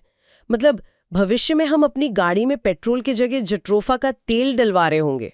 ये सुनने में जितना अजीब है उतना ही शानदार भी। ये सिर्फ एक आइडिया नहीं है, इस पर असल में काम हो रहा है। इन पौधों में जो हाइड्रोकार्बन होते हैं, उन्हें पेट्रोलियम में बदला जा सकता है। सच में? हाँ, सोचिए, अगर हम अपना ईंधन उगा सकें तो जीवाश्म ईंधन पर हमारी निर्भरता कितनी कम हो जाएगी। इस पर सबसे पहले ध्यान द्वितीय विश्व युद्ध के दौरान गया था, जब ईंधन की भारी कमी थी। लेकिन जैसा हमने कहा, हर पौधा हमारा दोस्त नहीं होता, कुछ तो बहुत बड़े दुश्मन साबित हुए। इसका सबसे बड़ा उदाहरण है पार्थेनियम, जिसे हम आम भाषा में कांग्रेस घास कहते हैं। ओह हाँ, कांग्रेस घास। ये एक आक्रामक खरपतवार है जो गलती से अमेरिका से गेहूं के साथ भारत आ गया था, और यहाँ आकर इसने तबाही मचा दी। बिल्कुल। ये इतनी तेजी से फैलता है कि स्थानीय पौधों को उगने की जगह ही नहीं देता, जिससे पूरी इकोलॉजी बिगड़ जाती है। और ये इंसानों के लिए भी खतरनाक है ना? हाँ, ये फसलों को बर्बाद करता है और इंसानों में एलर्जी और अस्थमा जैसी बीमारियां भी पैदा करता है। ये एक ऐसा दुश्मन है जिसे हमने अनजाने में अपने ही घर में बुला लिया। और कुछ पौधे तो सीधे सीधे हम पे हमला करते हैं, जैसे बिच्छू बूटी या अर्टिका यूरेंस। बचपन में हम सब इससे डरते थे। हाँ, उसके कांटों की नोक पर सिलिका होता है जो सुई की तरह काम करता है और हमारी त्वचा में जहर डाल देता है। बिल्कुल, जिससे तेज जलन और खुजली होती है। ये उसका सीधा सीधा डिफेंस मैकेनिज्म है। और फिर कैनाबिस सैटिवा जैसे पौधे भी हैं, जिनसे भांग, चरस, गांजा बनता है। सही कहा। इनका रिश्ता इंसानों के साथ बहुत जटिल है। ये दवा भी है, नशा भी, और कई संस्कृतियों में इसका आध्यात्मिक महत्व भी है। तो पौधों की ये दुनिया तो बहुत बड़ी और उलझी भी है। लाखों तरह के पौधे, सबकी अपनी अपनी रणनीतियां, अपने अपने हथियार। इतने सारे योद्धाओं का हिसाब हम रखते कैसे हैं? यहीं पर टैक्सोनॉमी यानी वर्गीकरण का विज्ञान आता होगा। सही पकड़ा। और इसकी एक खास शाखा है सिस्टमैटिक बॉटनी। इसका काम सिर्फ पौधों को नाम देना या ग्रुप में बांटना नहीं है। इसका असली मकसद पौधों का फैमिली ट्री बनाना है। Family tree? हाँ, ये समझना कि कौन सा पौधा किससे जुड़ा है और लाखों सालों में उनका विकास कैसे हुआ है। इस फैमिली ट्री को बनाने में कुछ वैज्ञानिकों का बहुत बड़ा हाथ रहा होगा। हाँ, कई बड़े नाम हैं, जैसे बेसी, जिन्होंने विकासवादी संबंधों के आधार पर वर्गीकरण का एक सिस्टम दिया जो आज भी बहुत महत्वपूर्ण माना जाता है। और भारत से भी कोई नाम है? हाँ, भारत में पीके के नायर हैं, जिन्हें भारतीय पैलिनोलॉजी का जनक कहा जाता है। पैलिनोलॉजी, ये क्या होता है? ये पराग कणों यानी पॉलन ग्रेन्स और बीजाणुओं का अध्ययन है। ये कण लाखों सालों तक खराब नहीं होते। ओह, तो एक तरह से नायर जैसे वैज्ञानिक इन छोटे छोटे कणों के जरिए पौधों के अतीत के राज खोलते हैं, जैसे कोई जासूस पुराने सुरागों से कहानी जोड़ता है। और हरगोविंद खुराना का भी नाम है, उन्हें तो नोबेल पुरस्कार मिला था। सही कहा, उन्हें कृत्रिम जीन बनाने के लिए नोबेल पुरस्कार मिला था। उनका काम सीधे तौर पर पौधों से नहीं, बल्कि जीवन के सबसे बुनियादी कोड यानी जेनेटिक्स से जुड़ा था। मतलब उन्होंने वो भाषा समझी जिसमें जिंदगी की किताब लिखी जाती है। बिल्कुल, और ये भाषा समझना पौधों के फैमिली ट्री को सही सही बनाने के लिए बेहद जरूरी है। ये तो बहुत ज्यादा डिटेल में जाने वाली बात हो गई। क्या वाकई किसी फूल के इतने अंदरूनी हिस्से, जैसे वो कैम्पिलोट्रोपस ओव्यूल जिसका जिक्र है, उसे देखकर पहचान होती है? उसका आकार मुड़ा हुआ है, माइक्रोपाइल और चलाजा एक लाइन में नहीं है। ये सब इतना जरूरी क्यों है? बिल्कुल, कभी कभी यही छोटी छोटी चीजें दो प्रजातियों के बीच का सबसे बड़ा फर्क होती हैं। अच्छा, हाँ, ये वैज्ञानिकों के लिए एक फिंगरप्रिंट की तरह है। इसी तरह के बारीक अंतरों को देखकर वो ये पता लगा पाते हैं कि कौन सा पौधा किस परिवार का हिस्सा है और विकास के क्रम में वो कहाँ खड़ा है। इसी से वो पौधों के विशाल साम्राज्य का नक्शा बना पाते हैं। तो आज हमने पौधों की इस खामोश जंग का एक लंबा सफर तय किया, खुद को जहर देने वाले यीस्ट और जिंदगी का जुआ खेलने वाले अगेव से लेकर रेगिस्तान में डटे रहने वाले और हमें ईंधन देने वाले पौधों तक। और हमने उस विज्ञान को भी समझा जो इस विशाल सेना को व्यवस्थित करता है। बिल्कुल। आज की चर्चा का सबसे बड़ा सार यही है कि पादप जगत निष्क्रिय नहीं है। ये सक्रिय रणनीतियों, जटिल रसायन शास्त्र और अविश्वसनीय अनुकूलन की दुनिया है। हर पत्ती, हर जड़ और हर फूल अपने अस्तित्व की एक कहानी कह रहा है। हाँ, ये एक ऐसी जंग है जो खामोश है पर कभी रुकती नहीं। और अंत में आपके लिए एक विचार छोड़ जाते हैं। हमने सुना कि ज्यादातर फूलों वाले पौधों में नर और मादा दोनों अंग होते हैं, इसलिए उनमें इंसानों की तरह लिंग गुणसूत्र यानी सेक्स क्रोमोसोम्स नहीं होते, वो आत्मनिर्भर है। लेकिन 1917 में स्फेरोकार्पस जैसे एक पौधे में अलग-अलग लिंग गुणसूत्रों की खोज हुई थी। हाँ, ये एक अपवाद है। तो ये सोचने पर मजबूर करता है कि वे कौन से विकासवादी फायदे या नुकसान हैं जिनके कारण कुछ पौधों ने अलग-अलग लिंग विकसित करने की रणनीति अपनाई, जबकि ज्यादातर ने नहीं। प्रजनन की इस जंग में दो लिंगों वाली रणनीति अपनाने के पीछे क्या वजह हो सकती है, जबकि अकेले लड़ना ज्यादा आसान लगता है? तो आज हम प्राणी जगत की दुनिया में एक तरह से जासूसी करने वाले हैं। हाँ बिल्कुल, हमारे पास जीव विज्ञान से जुड़े कुछ कह सकते हैं सुराग हैं। और हमारा मिशन है इन सुरागों को जोड़कर ये पता लगाना कि जिंदा रहने की जो सबसे बड़ी पहेलियां हैं, जानवरों ने उन्हें कैसे सुलझाया है। बिल्कुल, ये सिर्फ तथ्य नहीं है, ये असल में प्रकृति की इंजीनियरिंग के ब्लूप्रिंट है। ब्लूप्रिंट? जी, हर जीव अपने आप में एक समस्या का समाधान है, चाहे वो समस्या हिलने डुलने की हो, खाने की हो या फिर पीढ़ी दर पीढ़ी बने रहने की। तो चलिए इन बिखरे हुए समाधानों को एक साथ रखकर देखते हैं कि जिंदगी की ये शानदार मशीनें काम कैसे करती हैं। हाँ, कहाँ से शुरू करें? हमारी पड़ताल शुरू होती है सबसे बुनियादी सवाल से, एक जानवर का शरीर बनता कैसे है। हमारे स्रोतों में ड्यूटेरोस्टोम और प्रोटोस्टोम का जिक्र है, और ये शब्द सुनने में सच कहूं तो काफी मुश्किल लग रहे हैं। हाँ, नाम थोड़े टेक्निकल हैं, पर इनका जो मतलब है वो बहुत ही मजेदार है। यहीं पर जीवन के सबसे बड़े डिजाइन निर्णयों में से एक छिपा है। डिजाइन निर्णय? जी, सोचिए, जब कोई जीव एक भ्रूण के तौर पर विकसित हो रहा होता है तो वो मूल रूप से एक ट्यूब जैसा होता है। अब सवाल यह है कि आप उस ट्यूब को बनाना कहाँ से शुरू करेंगे? एक सिरे से या दूसरे से? बस यही, प्रकृति ने दोनों तरीकों को आजमाया और यहीं से जानवरों के दो विशाल साम्राज्य बन गए। अरे वाह! तो मतलब हम किसी जानवर के पूरे विकासवादी इतिहास का सुराग सिर्फ ये देखकर लगा सकते हैं कि उसका पहला छेद मुंह बनता है या गुदा। ये तो किसी जासूसी कहानी जैसा ही है। हाँ बिल्कुल। प्रोटोस्टोम में जिसका मतलब है पहला मुंह, भ्रूण में बनने वाला पहला छेद, जिसे ब्लास्टोपोर कहते हैं, वो आगे चलकर जीव का मुंह बन जाता है। अच्छा, जैसे कि केंचुए। हाँ, ज्यादातर कीड़े, केंचुए और घोंगे इसी समूह में आते हैं। वहीं ड्यूटेरोस्टोम यानी दूसरा मुंह में कहानी उल्टी है। उल्टी कैसे? वो पहला छेद गुदा मतलब एनस बनता है और मुंह बाद में दूसरी तरफ बनता है। समुद्री अर्चिन, तारा मछली और हम इंसान भी इसी समूह का हिस्सा है। एक मिनट। तो आप कह रही हैं कि विकास के रास्ते में हम इंसानों का तारा मछली के साथ केंचुओं से ज्यादा गहरा रिश्ता है? ठीक यही मतलब है। और ये सब सिर्फ इस बात पर निर्भर करता है कि भ्रूण में हमारा मुंह पहले बना या बाद में? जी, ये एक छोटा सा शुरुआती बदलाव विकास के पथ को पूरी तरह से अलग दिशा में मोड़ देता है। लेकिन ड्यूटेरोस्टोम के पास एक और खासियत है, एक तरह की सुपर पावर। Super power? अब ये क्या है? इसे कहते हैं इनडिटर्मिनेट क्लीवेज। ये तो और भी जटिल लग रहा है। इसका क्या मतलब हुआ? नहीं, इसे ऐसे समझिए। ड्यूटेरोस्टोम के शुरुआती भ्रूण की हर कोशिका एक मास्टर की तरह होती है। मास्टर की? हाँ, उसमें किसी भी अंग को बनाने की या यहाँ तक कि एक पूरे जीव को बनाने की क्षमता होती है। मतलब अगर आप शुरुआती भ्रूण की एक कोशिका को अलग कर दें तो उससे एक पूरा जुड़वां जीव बन सकता है। कमाल है। ये तो प्रकृति का अपना क्लोनिंग सिस्टम हुआ। बिल्कुल। और प्रोटोस्टोम में ऐसा नहीं होता। वहां हर कोशिका की भूमिका बहुत पहले ही तय हो जाती है। वो एक विशेषज्ञ की तरह होती है। अच्छा।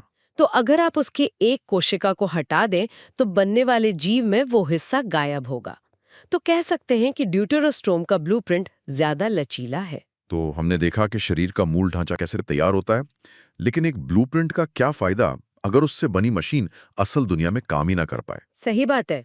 चलिए, अब कुछ अद्भुत हार्डवेयर और इंजीनियरिंग समाधानों पर नजर डालते हैं। हमारे स्रोतों में एक दावा है कि न्यूमैटिक हड्डियां, मतलब खोखली हड्डियां, सरीसृपों की विशेषता है, लेकिन ये सच नहीं है। हाँ, ये एक आम गलतफहमी है। ये खोखली हड्डियां पक्षियों का ट्रेडमार्क है और ये उड़ान की समस्या का एक शानदार समाधान है। जाहिर है, उड़ने के लिए आपको हल्का होना पड़ेगा। बिल्कुल।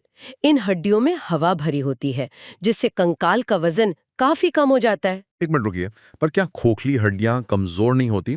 उड़ते समय तो पक्षी को ताकत की भी जरूरत होती है। ये एक विरोधाभास जैसा लगता है। बहुत अच्छा सवाल है और यहीं पर प्रकृति की इंजीनियरिंग का कमाल दिखता है। कैसे? ये हड्डियां सिर्फ खोखली नहीं होती, इनके अंदर पतली पतली छड़ों का एक जाल यानी स्ट्रट्स बने होते हैं। स्ट्रट्स? जैसे किसी पुल या हवाई जहाज के पंखों में होते हैं? ठीक वैसे ही। ये डिजाइन उन्हें अविश्वसनीय रूप से मजबूत और हल्का बनाता है। एकदम सही संतुलन है ना? हाँ, तो ये सिर्फ वजन कम करने के बारे में नहीं है, ये ताकत बनाए रखने के बारे में भी है। और इतना ही नहीं, पक्षियों ने एक और समस्या का हल निकाला है। उड़ान के दौरान लगातार ऊर्जा कैसे मिले?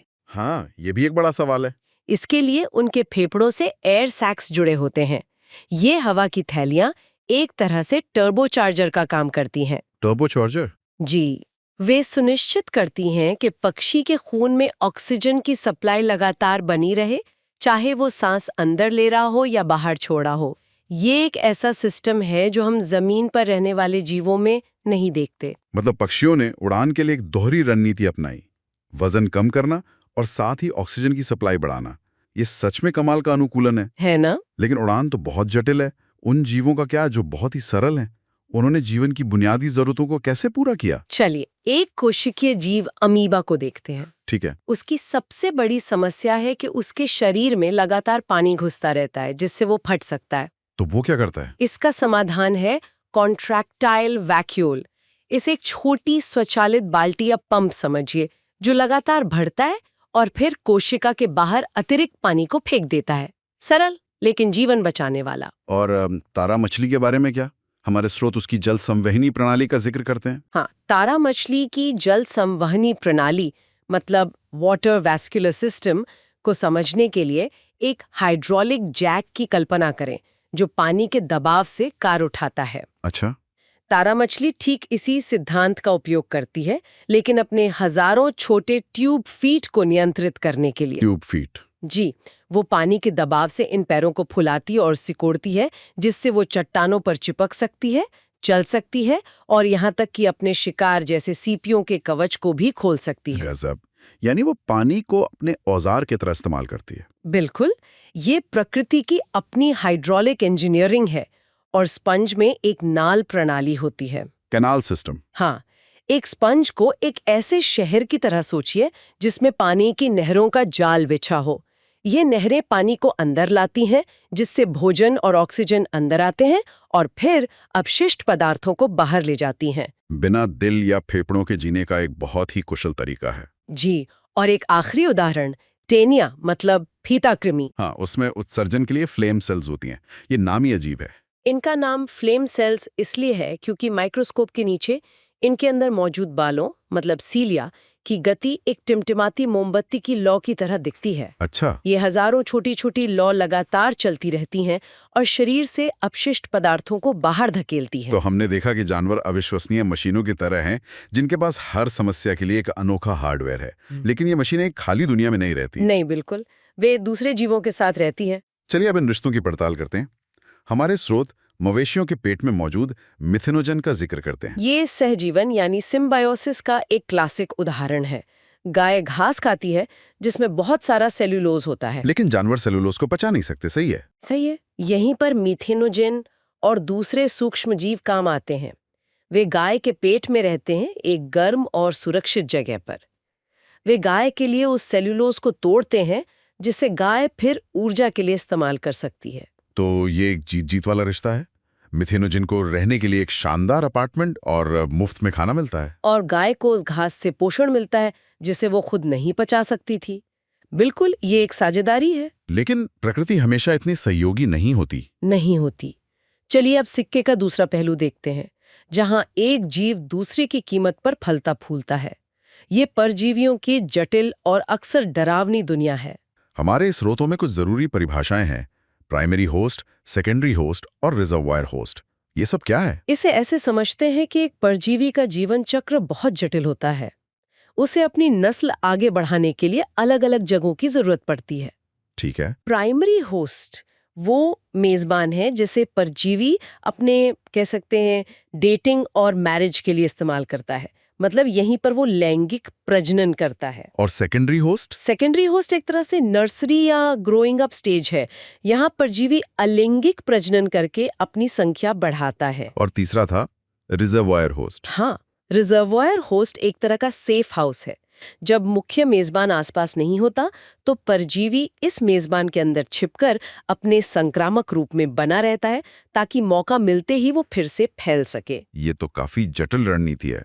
हमारे स्रोत इस बात पर जोर देते हैं कि यह कहना गलत है कि मादा क्यूलेक्स मच्छर वोचेरारिया के लिए प्राइमरी होस्ट है, या मनुष्य प्लाज्मोडियम यानी मलेरिया के परजीवी के लिए प्राइमरी होस्ट है। हाँ, ऐसा क्यों? क्योंकि हम अक्सर सोचते हैं कि जो बड़ा है या जिसमें बीमारी दिखती है वही प्राइमरी होस्ट होगा, लेकिन जीव विज्ञान की परिभाषा प्रजनन पर आधारित है। अच्छा। मलेरिया के मामले में परजीवी मनुष्य के शरीर में अपनी संख्या बढ़ाता है, मतलब अलैंगिक प्रजनन करता है, लेकिन उसका लैंगिक प्रजनन मच्छर के पेट में होता है। तो इसका मतलब? इसका मतलब तकनीकी रूप से मच्छर प्राइमरी होस्ट है और हम इंसान सेकेंडरी होस्ट। अरे वाह, ये तो बिल्कुल उल्टा है जैसा हम सोचते हैं। ये हमें याद दिलाता है कि प्रकृति में भूमिकाएं अक्सर हमारी अपेक्षाओं के विपरीत होती हैं। बिल्कुल। तो हमने शरीर की बनावट, उसके हार्डवेयर और दूसरे जीवों के साथ उसके रिश्तों को देखा। चलिए अब प्रकृति की गैलरी से कुछ और अनोखे उदाहरण देखते हैं। जरूर। हमारे पास फाइसेलिया का जिक्र है, जिसे पोर्टुगीज मैन ऑफ वॉर भी कहते हैं। हाँ। फाइसेलिया रिश्तों की दुनिया का एक अद्भुत उदाहरण है। ये देखने में एक जेलीफिश जैसा लगता है, लेकिन ये एक जीव है ही नहीं। एक जीव नहीं है। तो फिर क्या है? ये हजारों छोटे छोटे जीवों की एक कॉलोनी है, जहां हर जीव का एक विशेष काम है। मतलब कोई तैरने के लिए गैस का गुब्बारा बनता है, कोई शिकार करने के लिए जहरीले टेंटिकल बनता है, और कोई खाना पचाने का काम करता है। वे सब मिलकर एक सुपर ऑर्गेनिज्म की तरह काम करते हैं। कमाल है। और फिर है लिमुलस, जिसे जीवित जीवाश्म कहा जाता है। हाँ, लिमुलस या हॉर्सशो क्रैब विकास की कहानी का एक चैंपियन है। चैंपियन। लेकिन एक अलग तरीके से। यह अगर कुछ टूटा नहीं है तो उसे ठीक मत करो के सिद्धांत का जीता जागता सबूत है। ये जीव पिछले 45 करोड़ सालों से लगभग नहीं बदला है। 45 करोड़ साल? जी। इसका डिजाइन इतना सफल था कि इसे बदलते पर्यावरण के बावजूद बदलने की जरूरत ही नहीं पड़ी। यहाँ सिसिलियन का भी जिक्र है। ये बिना पैरों वाले सांप जैसे दिखने वाले उभयचर हैं। हाँ, और स्रोत उनकी एम्फिसिलिस कशेरुकाओं के बारे में बताता है। ये क्या होता है? यह उनके शरीर के हार्डवेयर का एक बेहतरीन उदाहरण है। एम्फिसिलिस का मतलब है कि उनकी रीढ़ की हड्डी के मन के दोनों तरफ से अवतल या धसे हुए होते हैं। इससे क्या होता है? ये बनावट उनकी रीढ़ को बहुत लचीला बनाती है, जो उनके बिल खोदने और जमीन के नीचे रहने वाले जीवन के लिए एकदम सही अनुकूलन है। और जानवरों के व्यवहार के इस अध्ययन को इथोलॉजी कहते हैं ना? जी हाँ, इथोलॉजी वो विज्ञान है जो इन सभी क्यों का जवाब खोजने की कोशिश करता है। जानवर ऐसा व्यवहार क्यों करते हैं जैसा वे करते हैं। और अंत में एक और दिलचस्प रिश्ता जो हमारी आम धारणा के विपरीत है, चरने वाले जानवरों और जमीन के बीच का रिश्ता। हाँ, हम तो हमेशा सुनते हैं कि ज्यादा चराई से जमीन खराब होती है। बिल्कुल। और ये सच भी हो सकता है, लेकिन इसका एक दूसरा पहलू भी है। जब ये जानवर चरते हैं तो उनका मल मूत्र मिट्टी के लिए खाद का काम करता है। अच्छा। इससे मिट्टी को जरूरी जैविक पदार्थ और खनिज वापस मिल जाते हैं। एक संतुलित मात्रा में चराई वास्तव में घास के मैदानों को स्वस्थ रखने में मदद कर सकती है। ये प्रकृति का अपना रिसाइकलिंग प्रोग्राम। तो आज हमने भ्रूण के एक छोटे से छेद से शुरू करके पक्षियों की उड़ने की क्षमता, तारा मछली की हाइड्रोलिक शक्ति और परजीवियों के जटिल जीवन चक्र तक का सफर तय किया। हाँ, और ये सिर्फ तथ्यों की एक सूची नहीं थी। नहीं? नहीं, बिल्कुल नहीं। ये इस बात की पड़ताल थी कि जीवन समस्याओं को कैसे सुलझाता है, एक कोशिका से लेकर एक कंकाल तक। और एक अकेले जीव से लेकर पूरे पारिस्थितिकी तंत्र तक। बिल्कुल, हर स्तर पर रचनात्मक और आश्चर्यजनक समाधान मौजूद हैं। ये हमें दिखाता है कि जीवित रहना कितना मुश्किल और साथ ही कितना अद्भुत है। आज की इस पूरी बातचीत ने यह साफ कर दिया है कि प्राणी जगत में हर चीज का एक कारण है, हर डिजाइन के पीछे कहानी है। और इसी के साथ हम आज के अंतिम विचार पर आते हैं। हमारे स्रोतों में लिमुलस को जीवित जीवाश्म कहा गया। हाँ। यह एक गहरा सवाल छोड़ जाता है जिस पर सोचा जा सकता है। किसी प्रजाति के जीवित जीवाश्म होने का वास्तव में क्या मतलब है? क्या ये विकसित होने में विफलता है, या यह एक इतने सफल डिजाइन का प्रमाण है जिसे करोड़ों वर्षों से बदलने की जरूरत नहीं पड़ी? और आज की दुनिया में कौन से जीव इस श्रेणी में आ सकते हैं, और वे हमें इस ग्रह पर लंबे समय तक जीवित रहने के बारे में क्या सिखा सकते हैं? आज हम जीव विज्ञान की उस धुंधली सी सीमा पर चल रहे हैं जहां ये तय करना मुश्किल हो जाता है कि कोई चीज जिंदा है भी या नहीं। एक ऐसी दुनिया जो अदृश्य है लेकिन हमारे चारों तरफ, हमारे अंदर, हर जगह मौजूद है। बिल्कुल। हम बात कर रहे हैं वायरस, वायरॉइड्स, प्रायॉन्स और लाइकेन की। हमारे पास जो स्रोत है ना, वो असल में आप समझिए किसी बायोलॉजी एक्सपर्ट के शॉर्ट नोट्स जैसे हैं। अच्छा, शॉर्ट नोट्स। हाँ, छोटे छोटे फैक्ट्स हैं, जरूरी सवाल जवाब, और हमारा काम है इन डॉट्स को जोड़कर एक बड़ी और हैरान कर देने वाली तस्वीर बनाना। तो चलिए इन डॉट्स को जोड़ना शुरू करते हैं। मुझे जो बात सबसे ज्यादा फैसिनेट करती है वो ये है कि एक वायरस जिसे हम इतना खतरनाक समझते हैं, असल में अपने दम पर कुछ भी नहीं कर सकता। सही। वो एक तरह का मास्टरमाइंड है जिसके पास अपना कोई ठिकाना नहीं है। तो फिर ये इतने सफल कैसे हैं? और क्या कोई ऐसा भी हो सकता है जो वायरस से भी ज्यादा सरल हो और उससे भी ज्यादा खतरनाक? और क्या दो बिल्कुल अलग जीव मिलकर एक हो सकते हैं? हाँ, तो सबसे पहले बात करते हैं वायरस की। हमारे स्रोत इन्हें ऑब्लिगेट पैरासाइट कहते हैं। ये एक भारी भरकम शब्द है पर इसका मतलब बहुत सीधा है। इसका मतलब है पक्के परजीवी। आप इसे ऐसे समझिए कि ये बेहतरीन कार चोर हैं। चार चोर? हाँ, जिन्हें कार चलानी तो आती है लेकिन ये अपनी कार बना नहीं सकते। इन्हें हमेशा किसी और की कार यानी एक जिंदा कोशिका चाहिए जिसे ये हाईजैक कर सके। बिल्कुल, जिसे ये हाईजैक कर सकें। उनके बिना ये बस एक निर्जीव कण है। इसीलिए तो इन्हें जीवन और निर्जीव के बीच की कड़ी कहा जाता है। अच्छा। इनके पास अपनी कोई मशीनरी नहीं है, न ऊर्जा बनाने की, न प्रोटीन बनाने की, कुछ भी नहीं। और यही वजह है कि एंटीबायोटिक्स इन पर बेअसर होती है ना? हाँ, बिल्कुल सही। क्योंकि एंटीबायोटिक्स तो बैक्टीरिया के अपने सिस्टम पर हमला करती हैं, जैसे उसकी दीवार तोड़ने की कोशिश करती हैं। पर वायरस के पास तो अपना कोई सिस्टम है ही नहीं। वो तो मेजबान के सिस्टम का इस्तेमाल कर रहा होता है। सही है। और इनकी बनावट देखिए, कमाल की सादगी है। बस एक प्रोटीन का खोल जिसे हम कैप्सिड कहते हैं और उसके अंदर जेनेटिक मटीरियल। और यहाँ एक बहुत जरूरी नियम है कि या तो डीएनए होगा या आरएनए, लेकिन कभी भी दोनों एक साथ नहीं होंगे। अगर इनकी बनावट इतनी ही सरल है तो फिर ये इतने प्रभावी और खतरनाक कैसे हो सकते हैं? मतलब क्या इनकी यही सादगी ही इनकी सबसे बड़ी ताकत है? यही तो सबसे दिलचस्प बात है। इनकी सादगी ही इन्हें बेहद कुशल बनाती है। हर हिस्सा एक खास मकसद के लिए बना है। जैसे बैक्टीरियोफेज को ही लीजिए। ये वो वायरस है जो बैक्टीरिया पर हमला करता है। इसका स्ट्रक्चर किसी साइंस फिक्शन फिल्म के लूनर लैंडर जैसा है। एक सिर जिसमें जेनेटिक मटेरियल का पेलोड है और फिर एक पूंछ और लैंडिंग गियर्स जैसे टेल फाइबर्स। अच्छा। ये बैक्टीरिया की सतह पर बिल्कुल सटीक तरीके से लैंड करते हैं, उसकी दीवार में छेद करते हैं और अपना जेनेटिक मटेरियल एक इंजेक्शन की तरह अंदर धकेल देते हैं। सब कुछ ऑटोमेटेड। और एक बार जेनेटिक मटेरियल अंदर पहुंच गया, फिर असली खेल शुरू होता है। हमारे नोट्स में 2 रणनीतियों का जिक्र है, लाइटिक और लाइसोजेनिक साइकिल। हाँ, ये वायरस के काम करने के 2 मुख्य तरीके हैं। लाइटिक साइकिल को आप एक तरह का स्मैश एंड ग्रैब हमला समझ सकती हैं। Smash and grab? हाँ, वायरस कोशिका में घुसता है, उसकी पूरी मशीनरी पर कब्जा कर लेता है, अपनी सैकड़ों हजारों कॉपियां बनवाता है और फिर बूम, कोशिका को फाड़कर बाहर निकल जाता है। एक तेज आक्रामक हमला। बिल्कुल। और लाइसोजेनिक साइकिल, वो ज्यादा चालाकी भरा लगता है। बहुत ज्यादा। लाइसोजेनिक साइकिल एक जासूसी मिशन जैसा है। वायरस कोशिका में घुसकर दुश्मन के बेस में छिप जाता है और सही मौके का इंतजार करता है। छिप जाता है? कैसे? वो अपने जेनेटिक कोड को मेजबान के जेनेटिक कोड का हिस्सा बना देता है। इसे प्रोफेज कहते हैं। अब मेजबान को पता ही नहीं चलता कि उसके अंदर एक घुसपैठिया है। ओके। जब भी कोशिका विभाजित होती है, वो अनजाने में वायरस के कोड की भी कॉपी बनाती जाती है।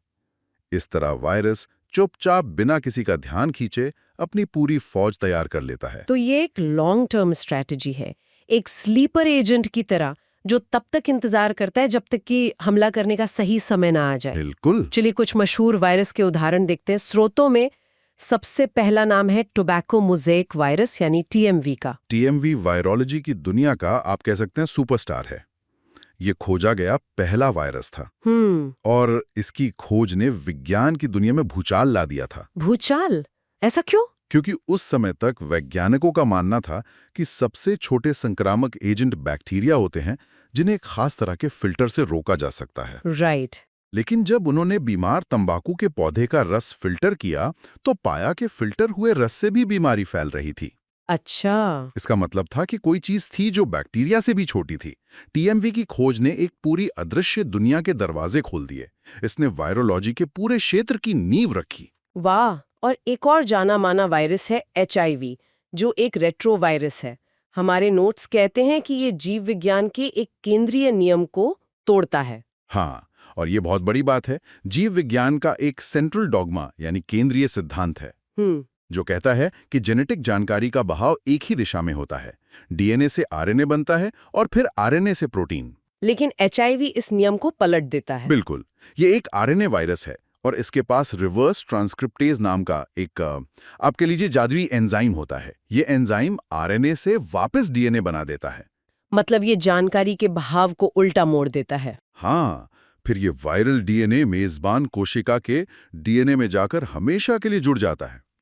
इस खोज ने सिर्फ जीव विज्ञान की किताबों को ही नहीं बदला, इसने एंटीवायरल दवाओं और जीन थेरेपी के लिए बिल्कुल नए रास्ते खोल दिए। इसने हमें सिखाया कि प्रकृति के नियम उतने सख्त नहीं हैं जितना हम सोचते हैं। सही कहा। और कुछ वायरस तो इससे भी आगे बढ़कर कैंसर तक पैदा कर सकते हैं, है ना, जिन्हें ऑन्कोजेनिक वायरस कहते हैं। हाँ, जैसे ह्यूमन पैपिलोमा वायरस एचपीवी या हेपेटाइटिस बी। इस पर रेनारो डेल बेको ने जबरदस्त काम किया था। उन्होंने क्या समझाया था? उन्होंने समझाया कि कैसे ये वायरस मेजबान कोशिका के डीएनए में घुसकर उन जीन्स के साथ छेड़छाड़ करते हैं जो कोशिका के विभाजन को कंट्रोल करते हैं। ये ऐसा है जैसे आप किसी कार के ब्रेक फेल कर दें। कोशिका बिना रुके विभाजित होती रहती है और यही ट्यूमर या कैंसर की शुरुआत है। वायरस की कहानी प्रोटीन और जेनेटिक कोड के इर्द गिर्द घूमती है, लेकिन क्या प्रकृति इससे भी ज्यादा मिनिमलिस्ट हो सकती है? मतलब क्या होगा अगर हम प्रोटीन का खोल हटा दें? क्या सिर्फ जेनेटिक कोड का एक नग्न टुकड़ा भी तबाही मचा सकता है? यही सवाल 1971 में टीओ डाइनर ने भी पूछा था और जवाब मिला वायरॉइड्स के रूप में। वायरॉइड्स? ये वाकई अजीब हैं। ये वायरस से भी बहुत बहुत छोटे होते हैं। ये बस एक छोटा गोलाकार सिंगल स्ट्रैंडेड आरएनए का टुकड़ा है। इन पर कोई प्रोटीन कोट नहीं होता। कोई प्रोटीन कोट नहीं? कुछ नहीं। ये एक तरह से नग्न आरएनए हैं जो संक्रमण फैला सकते हैं। यह खोज हैरान करने वाली थी क्योंकि तब तक माना जाता था कि बिना प्रोटीन की सुरक्षा के जेनेटिक मटेरियल कोशिका के बाहर जिंदा ही नहीं रह सकता। और ये करते क्या है? ये मुख्य रूप से पौधों को अपना निशाना बनाते हैं। जैसे एक बहुत प्रसिद्ध बीमारी है पोटैटो स्पिंडल ट्यूबर डिजीज, अच्छा। जिससे आलू का आकार अजीब सा लंबा और धुरी जैसा हो जाता है। ये दिखाते हैं कि विनाश के लिए एक जटिल मशीनरी की जरूरत नहीं है। बस सही जानकारी का एक छोटा सा टुकड़ा ही काफी है। बिल्कुल। ठीक है, तो हमने वायरस से प्रोटीन का कोट हटा दिया। अब एक और कदम आगे बढ़ते हैं। क्या होगा अगर हम जेनेटिक मटेरियल ही हटा दें और सिर्फ प्रोटीन बाकी रहे? क्या सिर्फ एक प्रोटीन संक्रामक हो सकता है? ये तो विज्ञान के सारे नियमों के खिलाफ लगता है। जब मैंने पहली बार प्रायॉन्स के बारे में पढ़ा था तो मुझे यकीन ही नहीं हुआ था। क्यों? बिना किसी जेनेटिक मटेरियल के कोई चीज अपनी संख्या कैसे बढ़ा सकती है? ये असंभव लगता था, लेकिन ये सच है। प्रायॉन्स असल में गलत तरीके से फोल्ड हुए प्रोटीन हैं। एक गलत फोल्ड हुआ प्रोटीन? इसका मतलब क्या हुआ? देखिए, हमारे दिमाग में सामान्य प्रायन प्रोटीन होते हैं जो अपना काम ठीक से करते हैं, लेकिन जब कोई गलत फोल्ड वाला यानी बिगड़ा हुआ प्रायन इनके संपर्क में आता है तो वो इन सामान्य प्रोटीनों को भी अपनी तरह गलत तरीके से फोल्ड होने पर मजबूर कर देता है। अरे, यह एक ज़ॉम्बी की तरह है जो दूसरों को काटकर उन्हें भी ज़ॉम्बी बना देता है। इससे एक चेन रिएक्शन शुरू हो जाता है और फिर? और ये गलत फोल्ड वाले प्रोटीन दिमाग में जमा होने लगते हैं, जिससे न्यूरॉन्स मरने लगते हैं और दिमाग में खाली जगह बन जाती है। और इसी से मैड काउ डिजीज और इंसानों में क्रुट्सपेल्ट जैकब डिजीज जैसी बीमारियां होती हैं, जिनमें दिमाग सचमुच स्पंज जैसा हो जाता है। हाँ, ये सोचना भी डरावना है। ये वाकई डरावना है, खासकर इसलिए क्योंकि प्रायंस गर्मी, रेडिएशन और सामान्य कीटाणुनाशकों के प्रति बहुत प्रतिरोधी होते हैं। उन्हें नष्ट करना लगभग नामुमकिन होता है। प्रायंस हमें बताते हैं कि जानकारी सिर्फ डीएनए या आरएनए में ही नहीं होती है, ये प्रोटीन के आकार में भी छिपी हो सकती है। हमने देखा कि कैसे कम से कम चीजों से विनाश हो सकता है।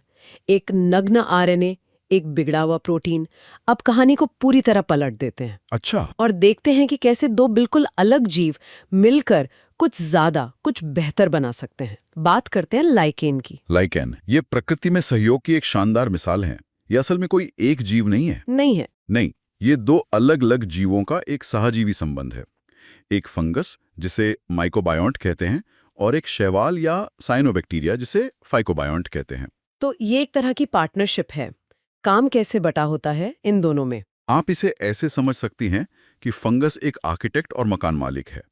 वो लाइकेन का पूरा ढांचा बनाता है, उसे सुरक्षा देता है और जमीन से पानी और खनिज सोखता है। ओके, और शैवाल? बदले में शैवाल, जिसके पास क्लोरोफिल है, वो घर का शेफ है। वो फोटोसिंथेसिस से सूरज की रोशनी का इस्तेमाल करके दोनों के लिए भोजन बनाता है। ये एक बेहतरीन टीम वर्क है।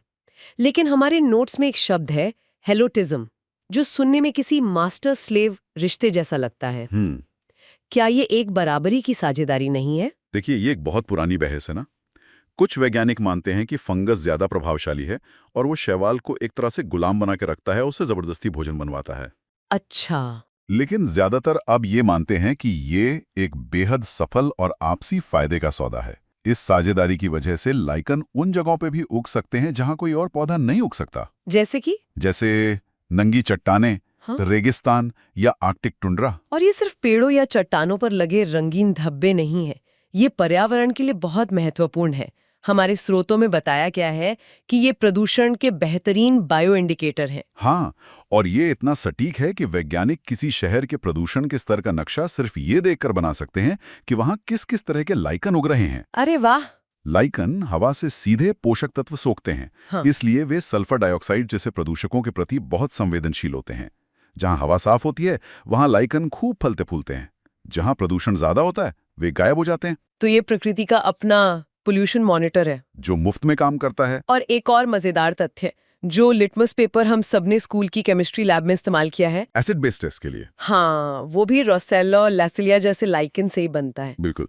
और उनकी एक और खास बात है कि वो अलग अलग सतहों पर उगते हैं और उनके लिए अलग अलग नाम हैं।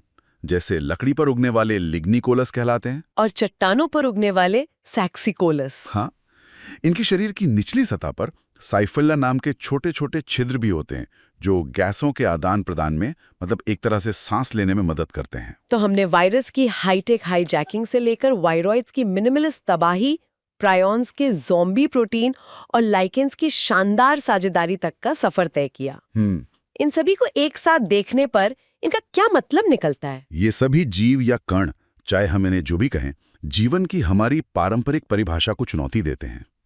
ये हमें दिखाते हैं कि प्रकृति में जिंदा रहने और अपनी नस्ल आगे बढ़ाने के लिए कितनी तरह की रणनीतियां हैं। एक तरफ शुद्ध परजीवीपन है, जहां एक जीव दूसरे को पूरी तरह इस्तेमाल करता है, और दूसरी तरफ शानदार सहयोग है, जहां दो अलग अलग जीव मिलके एक हो जाते हैं।